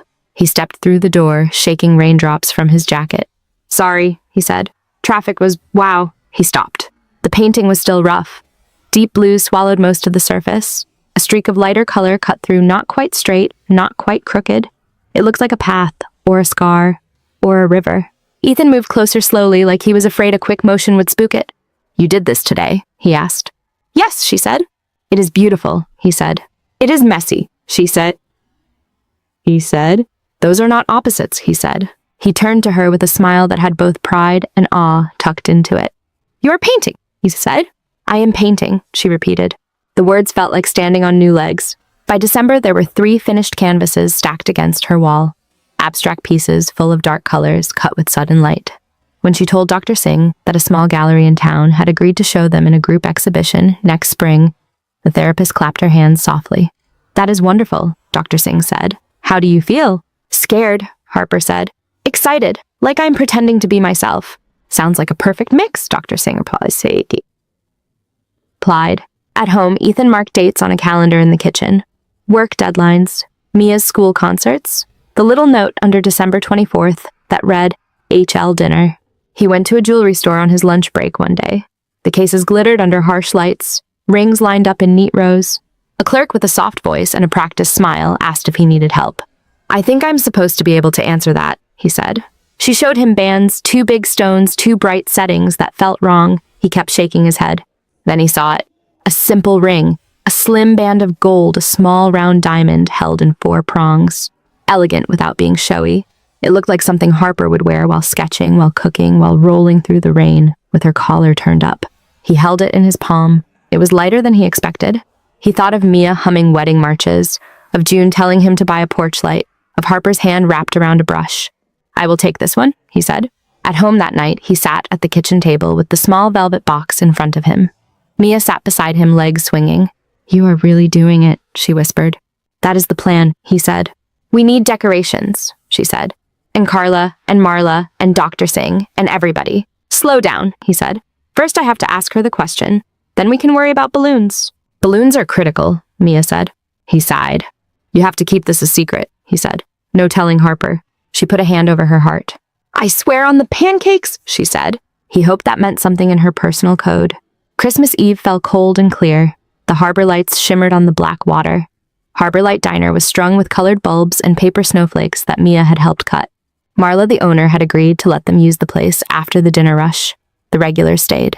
Carla moved between tables with coffee and pie, pretending not to know what was coming. Ethan stood near the window, wiping his sweaty palms on his jeans. The velvet box felt heavy in his pocket. "You look like you might bolt," June said, appearing at his elbow in a red scarf. "I might," he said. "You will not," she said. "I did not raise a runner." The bell over the door chimed. Harper rolled in cheeks pink from the cold hair tucked under a knit hat, a green scarf wrapped around her neck. She stopped just inside, eyes widening. The diner was full. Dr. Singh sat at the counter, a mug in her hands. Blue hair from the art store was in a booth near the back. Some of Ethan's coworkers waved awkwardly. The family that always sat at table 3 on Saturdays smiled at her. Even the old man who did crossword puzzles every morning had shown up. "What is all this?" Harper asked. He asked, softly. Mia ran to meet her. "It is normal dinner," she said. "Totally regular." "Totally," Ethan echoed, his voice not as steady as he wanted. They ate. They pretended nothing was unusual. Carla refilled coffee and winked at Ethan when Harper was not looking. When the plates were cleared and the pie had made its rounds, Marla turned down the music. Ethan's heart pounded. Mia nudged his leg under the table.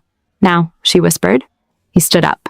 The room went quiet in that particular way he remembered from a long time ago, when a woman in a wheelchair had turned toward the door with tears in her eyes. "Hi," he said. A few people chuckled. His voice sounded too loud. "Most of you know me," he said. "I am Ethan. I am here all the time. I have fueled most of my adult life with Carla's coffee." Carla raised her mug. "But one day," he went on, "something changed in this place for me." He looked at Harper. 2 years ago, he said, a woman rolled in out of the rain and asked 3 different tables for a seat. Harper's shoulders lifted slightly. Each one told her no, he said, for reasons that sounded polite and felt like anything but. He swallowed. "My kid did not like that," he continued. "She decided the world was wrong and she was right, and she ran across this floor and invited that woman to sit with us." He paused, letting the memory settle. "That moment," he said, "brought Harper to our table, to our Saturdays, to our house, to my heart." The words trembled but did not break. "I was sure I had used up my chance at this kind of thing," he said. "I was sure my story ended with one great love and a lot of trying to keep going." Harper reminded me that hearts do not come with a limit. He reached into his pocket and pulled out the box. Harper's hand flew to her mouth. "Mia calls her my almost mom," he said. "I would like to drop the almost." He moved to Harper's side and went down on one knee beside her chair. His jeans creased. The floor was cool through the fabric. "Harper Quinn," he said, looking up at her.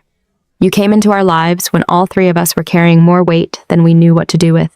You have made our table bigger, our house louder, my life better." He opened the box, the ring caught the colored lights and threw them back in small sparks. "Will you marry me?" he asked. "Will you keep sharing this table with us for the rest of our lives?" Harper's eyes were full. Her shoulders shook once. "Yes," she said the word, breaking on a laugh. "Yes, of course I will." The diner erupted. People clapped. Someone whistled. Carla wiped her eyes with the corner of her apron. Mia jumped up and down, shouting, "She said yes," until June dragged her into a hug. Ethan slipped the ring in me and slipped the ring onto Harper's finger. It looked right there, as if it had been waiting. He leaned up and kissed her, quick and sure. "I love you," he whispered. "I love you," she whispered back. At their table by the window, with the harbor glittering beyond the glass, and the whole diner watching, the 3 of them touched hands in the middle of the worn wood. For a moment, every empty chair in every room they had ever sat in felt a little less lonely. The wedding came in April, on a bright day that smelled like rain without delivering any. Harbor Light closed early. Marla hung a sign that read, "Private event family only," in the window. Inside, the tables were pushed back to make space. Folding chairs lined up in rows. The counter held trays of food June had supervised. Harper wore a simple white dress that skimmed her lap, soft fabric pooling over her knees. June had tucked sprigs of wildflowers into her hair. Mia wore a yellow dress and took her role as best kid, very seriously holding the rings in a little dish she refused to set down. Ethan stood at the front of the diner beside a friend who had a license and a steady voice. His hands shook until Harper wheeled up to join him. "You look nice," she said. "You look like someone I would marry," he said. "You are supposed to," she replied. The ceremony was short, vows said clearly, rings exchanged. At one point, Ethan glanced toward the empty corner of the room and saw just for a second Laura's face in his memory. She was smiling. The guilt that might once have followed did not arrive. In its place was something quieter. When the officiant pronounced them married, Ethan bent and kissed his wife, while their friends and family cheered and Carla rang the diner bell like it was the end of a long shift. Mia slipped between them and wrapped her arms around both their waists as far as she could reach. "We are really a family now," she said. "We always were," Harper said. "We just made it official." Marriage did not arrive with trumpets. It slipped into the house like an extra breath. Harper's chair lived there now in a way it had not before. It sat at the table with the others, rubber on wood, a sound they all began to associate with dinner and card games and Mia's runaway crayons. The spare room that had once held a broken lamp and a stack of boxes became a studio. Ethan and Mia helped carry canvases and paints up from Harper's apartment. Ghost came too in a carrier that he complained about loudly until Mia opened the door and he strutted out as if he had rented the place. "Welcome home," Mia told him, scratching the top of his head. "You are officially my brother." Ghost considered this, then climbed onto the back of the couch and fell asleep. Saturday mornings stayed sacred. Harbor Light by the window, pancakes and coffee, Carla's jokes, Marla scolding anyone who complained about the weather. Only now, when they walked in, Harper rolled up to the table with them, without a pause, and people smiled, like they had always expected her to be there. Sunday mornings developed their own pattern. Mia stood on a chair at the stove, supervised carefully by June flipping pancakes that sometimes came out lopsided. "I am perfecting the technique," Mia insisted, even when one landed half off the pan. "You are perfecting how to smoke up my kitchen," June said, waving the spatula in front of the fire alarm. Ethan set plates. Harper poured his syrup. They moved around each other with a new kind of ease, bumping shoulders, stepping aside at the same time. One night, a few months after the wedding, Ethan and Harper lay in bed while rain pattered on the roof. The window was cracked open. Cold air drifted over the sheets. Mia had fallen asleep earlier with a book about galaxies covering her face. June had taken it and tucked her in, muttering about children who tried to absorb knowledge through osmosis. "She called me Mom today," Harper said quietly. Ethan turned his head on the pillow. "Did she?" he asked. They were facing each other in the dim light, the glow from the hallway nightlight making soft shapes of their features. "She was half asleep," Harper said. She needed a glass of water and said, "Mom, can you get it?" And then she froze like she had broken something. "What did you do?" he asked. "I got her water," Harper said. "Then I told her it was okay, that she has more than enough love for two moms." His chest tightened. "Thank you," he said. Her hand found his under the blanket. "I know she will always have Laura," Harper said. "So will you. That does not scare me. It makes me want to live up to something, I guess." "You already do," he said. She squeezed his fingers. "Do you ever wish we could have more?" she asked after a moment. "More," he said. "Kids," she said. "A baby. I mean, I know what the doctors said. I know the science. But I sometimes see you with Mia and wonder if there is a part of you that misses holding someone that small." He stared at the ceiling for a second, listening to the rain. "I would be lying if I said it never crossed my mind," he said. "There is a little part of me that thinks about tiny socks and sleepless nights." He turned back to her. "But then I look at you and Mia," he said, "and I think this is enough, more than enough. I feel greedy, wanting anything else." "You are allowed to want," she whispered. "So are you," he said. Her gaze dropped. "Wanting hurts sometimes," she said. He kissed her knuckles. "Then we hold what we have well," he said. "And if the universe ever decides to surprise us, we can be shocked together." She smiled at that, a small private smile in the dark. Summer came and went. The days stretched long and bright, then shrank again. Harper painted. Her work grew bolder, the blues deepening the streaks of light, cutting sharper lines through the dark. The small gallery that had shown her work offered her a solo exhibition the following fall. "It is weird," she told Ethan as they sat on the back porch one evening, their hands wrapped around mugs of tea, "being excited and terrified at the same time." "You are good at that combination," he said. "You have had a lot of practice." September brought crisp mornings and the smell of wet leaves. School started. Mia trotted down the sidewalk with a backpack nearly as big as she was waving over her shoulder without looking back. By October, Harper felt tired. At first, she blamed the paintings. She had been working long hours, losing track of time at the easel, until her shoulders ached and her fingers were smudged with color. When she yawned during breakfast, she shrugged it off. "Late night," she said. "You were in bed by 10, Ethan said. "I did a lot of thinking," she replied. Then the nausea started. It came in waves, unexpected and irritating. Sometimes it hit in the morning, sometimes while she was rinsing a brush. The smell of coffee, which she usually loved, made her stomach twist. She sat on the closed toilet lid one Tuesday, the bathroom light too bright, the tile cool under her bare feet. She rested her elbows on her knees and her forehead on her palms, breathing slowly until the queasiness eased. She knew what these symptoms could mean. Her body knew. Her brain knew. Her medical chart had been very clear. "Do not be stupid," she told herself. She stood up, splashed cold water on her face, and went back to the studio. June noticed before Ethan did. "Are you feeling all right?" June asked one evening as they cleared the table. "You are pale." "I'm always pale," Harper said. "Irish genes?" "Paler," June said. "Ghost is paler. I know the difference." "It is just the show," Harper said. "And the weather? And your grandson's math homework?" "Dramatic," Ethan called from the sink. June narrowed her eyes. "You have been picking at your food," she said, "and yawning in the middle of the day, and you went white as a sheet when I made sausage last week." "It smelled aggressive," Harper said. June did not look convinced. "How late are you?" June asked. Harper froze, her hands stilled on the edge of a plate. "Excuse me," she said. "You heard me," June said. "Your cycle? How late?" "That is not a thing that applies to me," Harper said too fast. "They told me, the doctors. No babies remember." "Doctors can be wrong," June said. "Or surprised, or both." "Not about that," Harper said. June folded the dish towel over the back of a chair. "Humor an old woman," she said. "Go see your doctor.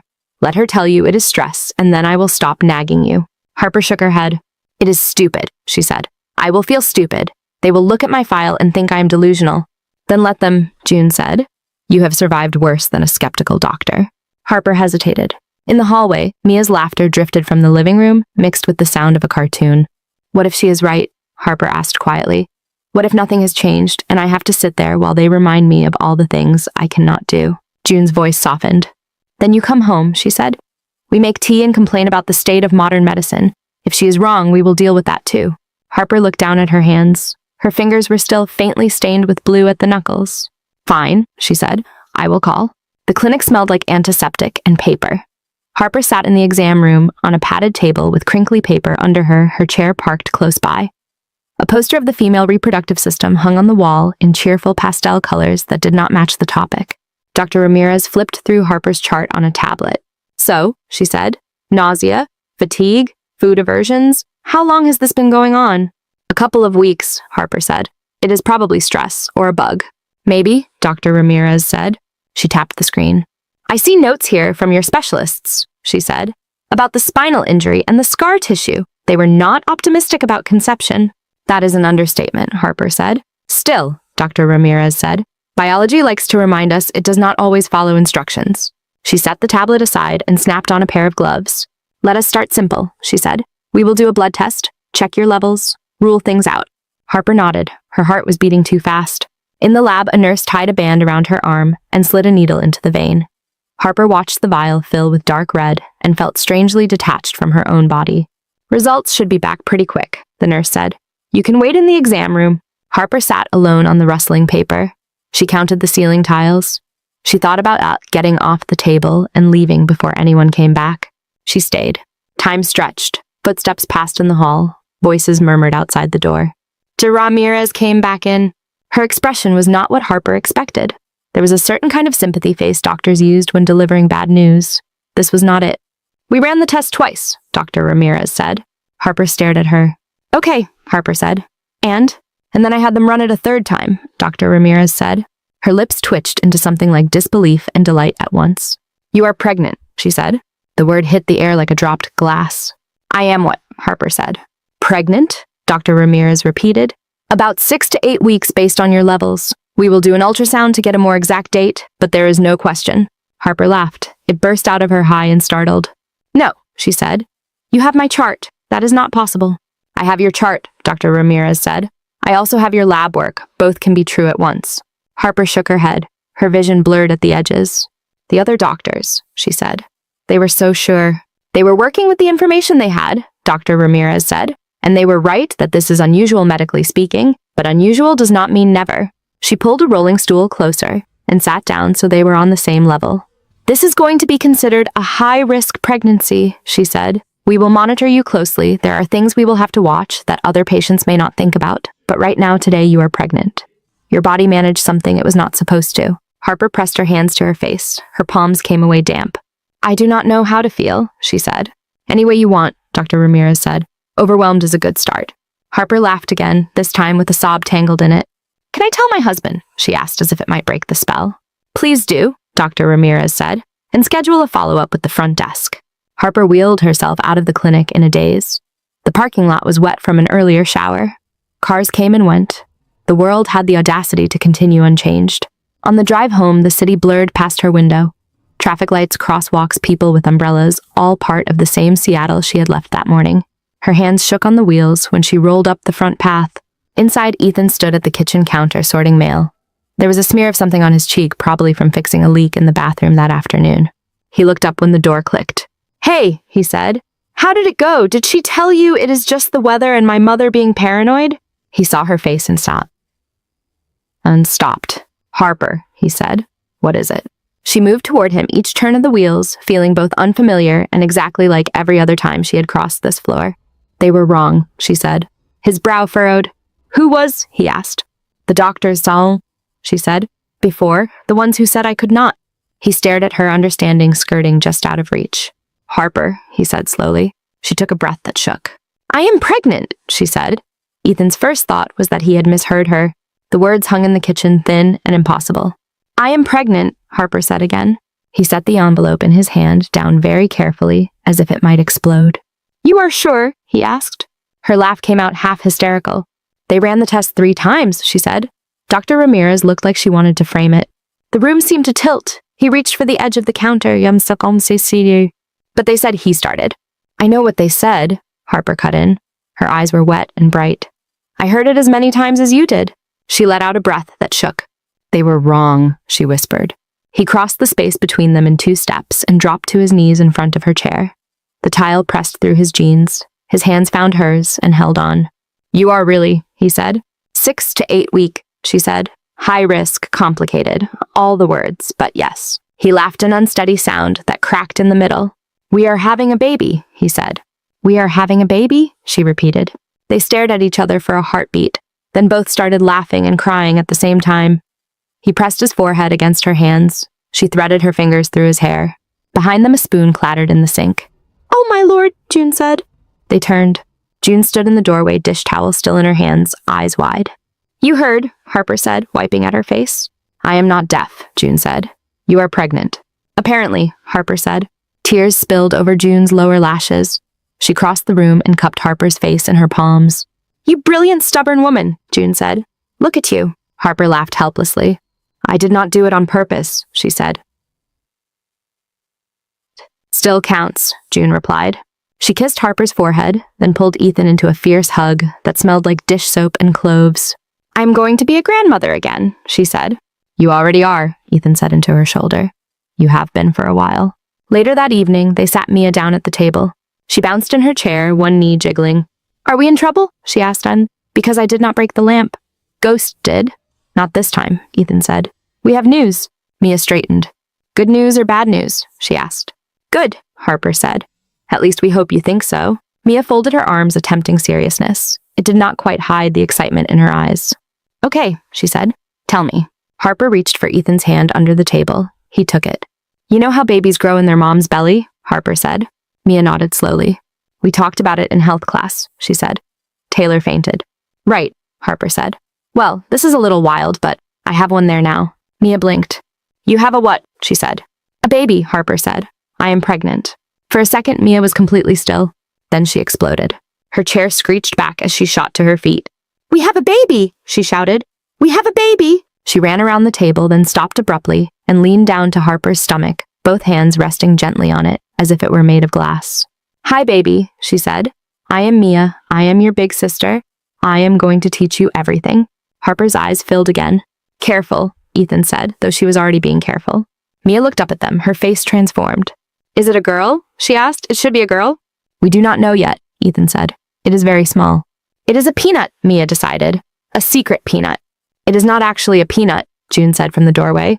Please do not tell people your stepmother is growing legumes. Mia giggled. How did this even happen? She asked, then frowned. Wait, no, do not tell me that part. Ethan choked on a laugh. Thank you, he said. The days that followed were a blur of appointments. Words like monitoring and high risk and we need to be careful became part of the vocabulary. Harper saw more of Dr. Ramirez in a month than she had seen of any doctor in years. Blood tests, blood pressure, ultrasounds, the faint whoosh of a tiny heart pulsing on a screen. The first time they heard it, Ethan felt his own heart stop. The monitor crackled. A grainy picture flickered into view. Dr. Ramirez angled the wand, peering at the image.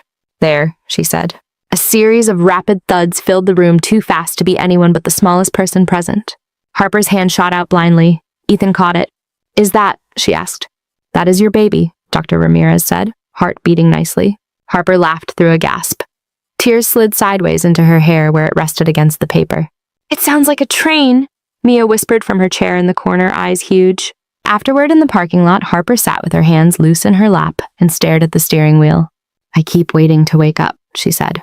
Ethan touched his forehead lightly to her temple. You are awake, he said. And so is Peanut. By July, the nausea had eased. The fatigue did not. Harper slept more, her body working on something larger than itself. Her belly rounded slowly under her shirts. At first, it could have been a big lunch, or the angle of her position in the chair. Then one afternoon, as she sat at the table, running her fingers over a stack of mail, Mia pointed. You are shaped different. Mia observed. Dad. That is a polite way to say it, Harper said. No, I mean like a planet, Mia said. With an orbit. Ethan laughed. She looks beautiful, he said. He meant it. There was a new glow to her, something besides fatigue, a light in her eyes when she talked about paint colors for the nursery, an absent-minded habit of resting her hand on her stomach, even when she did not seem aware she was doing it. They converted the small room at the end of the hall into a nursery. The boxes disappeared. The broken lamp left, In their place came a crib that Ethan assembled on a Sunday afternoon while Mia read the instructions in a solemn voice. "You missed a screw," she said. "No, I did not," he replied. "I can see it," she said, pointing to the floor. He grumbled and picked it up. They painted the walls a soft yellow that felt like mourning. Harper directed from the doorway a mask over her face to avoid the fumes, hands folded under the swell of her stomach. Later, when the paint dried, she wheeled in with a pencil and sketched faint outlines of stars and clouds on one wall. "You are not supposed to work this hard," Ethan said.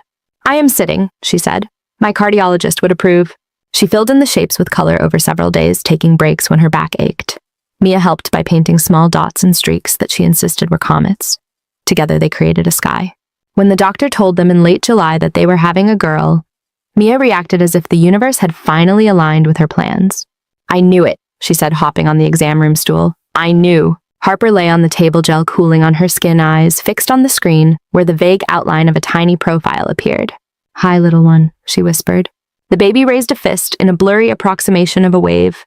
In August, Ethan and Harper sat on the back porch in the late evening, the air thick with the hum of insects.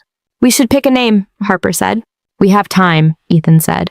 "We are bad at decisions," she said. "We need a head start." Mia stuck her head out the screen door. "It has to be space-related," she declared. "That is the rule." "Who made that rule?" Ethan asked. "Me," she said. "And probably Mom. She liked the stars too." Harper tilted her head. "Star names," she said. "There is Stella, Luna, Orion, if we get weird about gender." "Nova," Mia said. The word popped out of her like a firework. "What about Nova?" "That is a star that gets super bright after it explodes." Harper repeated it under her breath. "Nova," she said. "I like it." "It fits," Ethan said. "She's kind of an explosion." "Nova what?" Harper asked. "Nova Parker is nice, but I want something in the middle." "Something sky," Mia said. "Because of Mom and the planetarium." "Nova Sky," Ethan said. The three of them sat with it for a moment. "It sounds like a kid who will be trouble," June called from inside. They laughed. "It is pretty," Harper said. "And strong." She rested her hand over the curve of her stomach. "Nova Sky Parker," she said quietly. "Welcome to the universe, kid." October came, and with it, Harper's exhibition. The gallery was small and white-walled, the kind of place that smelled like clean paint and coffee. People moved from canvas to canvas murmuring. Easy music drifted from a speaker in the corner. Harper sat near the entrance, her chair angled so she could watch one hand resting on the underside of her belly. She wore a simple black dress and a silver necklace June had lent her. Her cheeks were flushed with a mix of nerves and heat. On the walls, her paintings glowed. Deep blues and blacks layered with streaks of gold and white. Shapes that suggested bridges or shorelines or scars. They were abstract and specific at once, emotions translated into color and form. Ethan hovered near, staying close enough that she could see him without feeling watched. "You did it?" he said. "People came," she replied, still sounding surprised. "They like being in rooms with excellent art and small sandwiches," he said. She swatted his arm with the back of her hand. Dr. Singh appeared at her side and squeezed her shoulder. "You look radiant," she said. "I am sweating, Harper said. "Radiantly." "Own it," Dr. Singh said. She inclined her head toward a cluster of people in front of one of the larger canvases. "They are already arguing about what it means. That is how you know you have done something right."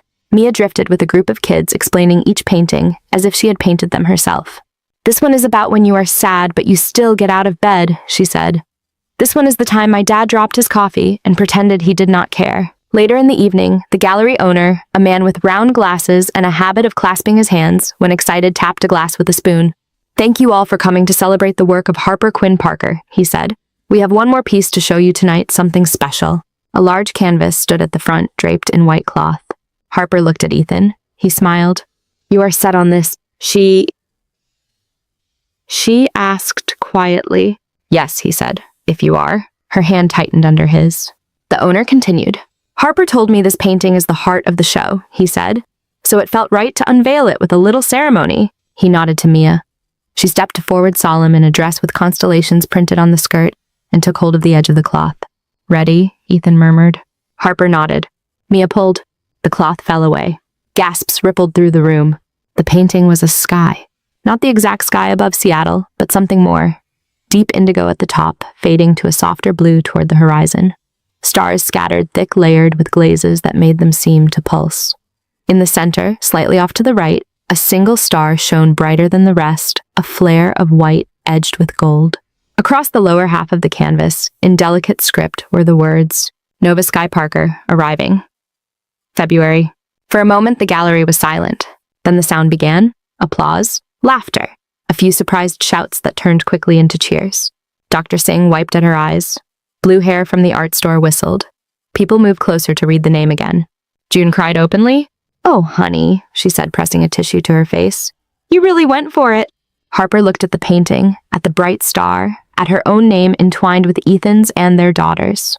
Her hand slid over her stomach, feeling the faint movement inside.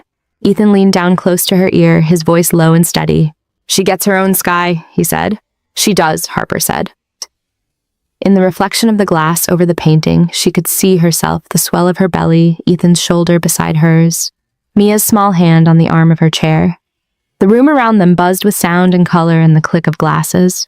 For the first time since the clinic, since the words high risk and unusual and not supposed to had been spoken over her, the fear loosened its grip enough to let in something else.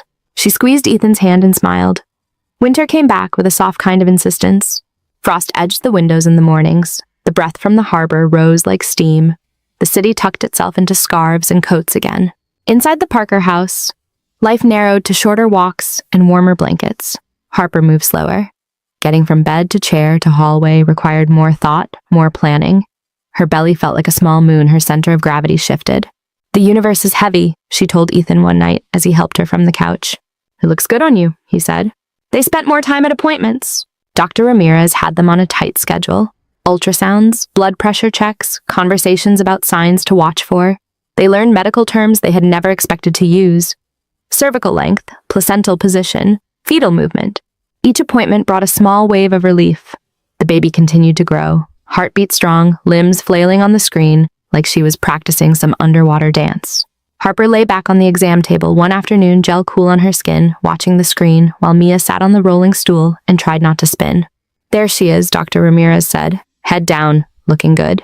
"Of course she is difficult," Harper said. "She is mine. She is perfect," Mia said. Ethan did not say anything. He just watched the flicker on the monitor and held Harper's hand. At home, the nursery filled. June folded tiny shirts and stacked them in drawers. Mia lined stuffed animals along the edge of the crib, introducing each one to the empty space where the baby would sleep. "This is Rocket," she told the bump one evening. "He will guard you. This is Pancake. She is squishy." Harper lay back against the pillows while Mia talked to her stomach. Little kicks answered, sometimes gentle taps under skin. "She moves when you talk," Harper said. "She likes my voice," Mia replied. "She knows I'm fun." On a night in late January, snow began to fall. It came quiet small flakes drifting into the streetlight glow. By midnight, the porch was dusted, the parked cars wearing thin white caps. Harper could not sleep. Her back ached. Her stomach felt tight in a way that was not quite the usual Braxton Hicks contractions she had been assured were normal. She shifted in bed. The clock on the nightstand showed a glowing 2:00 clock. Ethan stirred. "You okay?" he asked, voice thick with sleep. "I am fine," she said automatically. He opened his eyes. "No," she added. "That is a lie." He sat up. "What hurts?" he asked. "Everything," she said. "But mostly my lower back, and my front, and my feelings."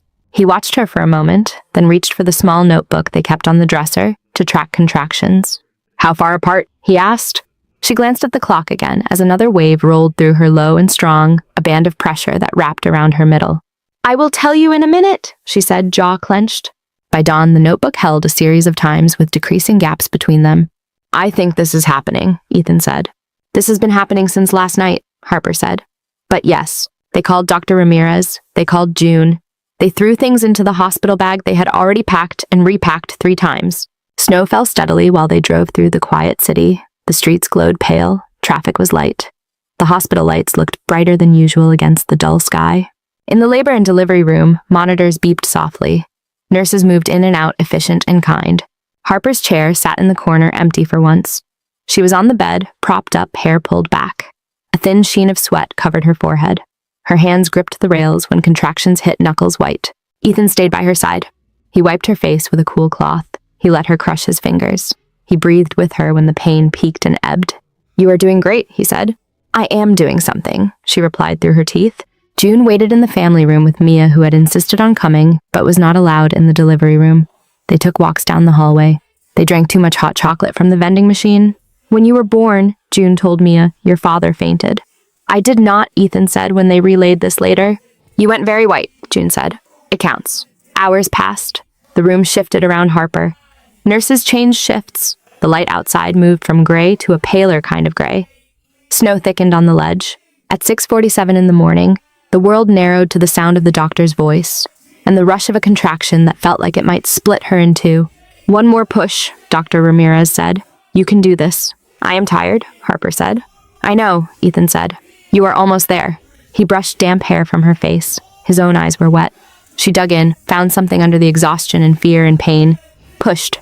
There was a change in the room, a subtle shift in energy, then a sound. A sharp, outraged cry sliced the air. Harper sagged back against the pillows, chest heaving. For a second, everything blurred. The sound continued, insistent and alive. "Congratulations," Dr. Ramirez said. "You have a daughter." Harper watched in dazed wonder as a nurse lifted a small, wriggling pink body and brought her over. They laid the baby on Harper's chest, warm weight, damp skin, a tiny mouth open in protest. Harper's hands hovered for a second, then settled, one cradling the back of that impossibly small head, the other spread across her back. The baby's hair was dark and damp. Her fingers flexed against Harper's skin, startling and real. "Hi," Harper whispered. Her voice broke. "Hi, Nova." Ethan stood beside the bed, one hand on Harper's shoulder, his other hand touching the baby's tiny arm with the lightest pressure. He felt everything at once. The room, the years behind them, the empty bed in a different hospital, the photo on his dresser at home, Laura's laugh in his memory. For the first time, the sharp edge of guilt did not follow. Instead, gratitude unfolded inside him, slow and deep. He kissed Harper's temple. "You did it," he said. "We did it," she said. A little later, after measurements and checks and soft, murmured congratulations, they wrapped Nova in a white blanket patterned with tiny blue footprints and placed her in Ethan's arms. She fit there like she had been planned. He looked down at her face. The eyes were closed lashes resting against cheeks still flushed from the effort of entering the world. Her mouth made small shapes as if she was arguing with a dream. Mia crept into the room behind June, eyes wide. She stopped halfway between the door and the bed, suddenly unsure. Ethan turned, careful. "You want to meet your sister?" he asked. Mia nodded, mute for once. He sat in the chair beside Harper and guided Nova into Mia's arms, supporting both their hands. "Hi, Nova," Mia whispered. The baby shifted. One tiny fist flailed free and brushed Mia's sweater. "That is me," Mia said, eyes flooding. "I am right here." Harper watched them, exhaustion and joy tangled in her features. "She knows your voice," Harper said. "You talked to her for months." "I told good stories," Mia said. She sniffed, then laughed as a tear dripped onto Nova's blanket. "Sorry, baby. I am leaking." June stood at the foot of the bed, one hand over her mouth, the other holding the bed rail. "That is a beautiful sight," she said. Ethan looked around that small hospital room, at his mother's lined, damp face, at his older daughter curled protectively around his younger, at his wife, hair messy, hospital gown, wrinkled eyes bright with a tired pride. He felt Laura there too, not as a shadow but as one of the threads woven through this moment. Her love still present in the way Mia's hand steadied the baby, in the way he knew how to hold a newborn, now in the way he could tell Nova about the woman who had given him his first family. He stepped closer to the window later when Harper and Nova both slept and the room had gone quiet except for the soft beeping of the monitor and the rhythm of breathing. Snow fell outside slow and steady, turning the hospital parking lot into a pale, muffled space. Streetlights made halos on the ground. He rested his forehead against the cool glass. "Thank you," he said softly to the air, to Laura, to everything that had brought them here. For her, for all of them. There was no answer, of course, just a sense of something settled. The feeling that he did not have to tear his heart into pieces to honor all it held. Weeks later, winter began to claw its way out of the city. The snow melted. Puddles took its place. The sky shifted from steel to something lighter. On a day when the air smelled like wet pavement and coffee, they returned to Harbor Light. Nova rode in a carrier strapped to Harper's chest, a small hat on her head, with ears that made her look faintly like a bear. She made small noises in her sleep, not quite cries. Mia walked ahead to hold the door open. "Careful of the bump," she told Ethan as he maneuvered Harper's chair over the threshold. "Nova is fragile." "She is already tough," Harper said. "She made it through construction." "Still," Mia said. Inside the diner was as it always was. Carla at the counter. Marla telling someone to stop complaining about the weather.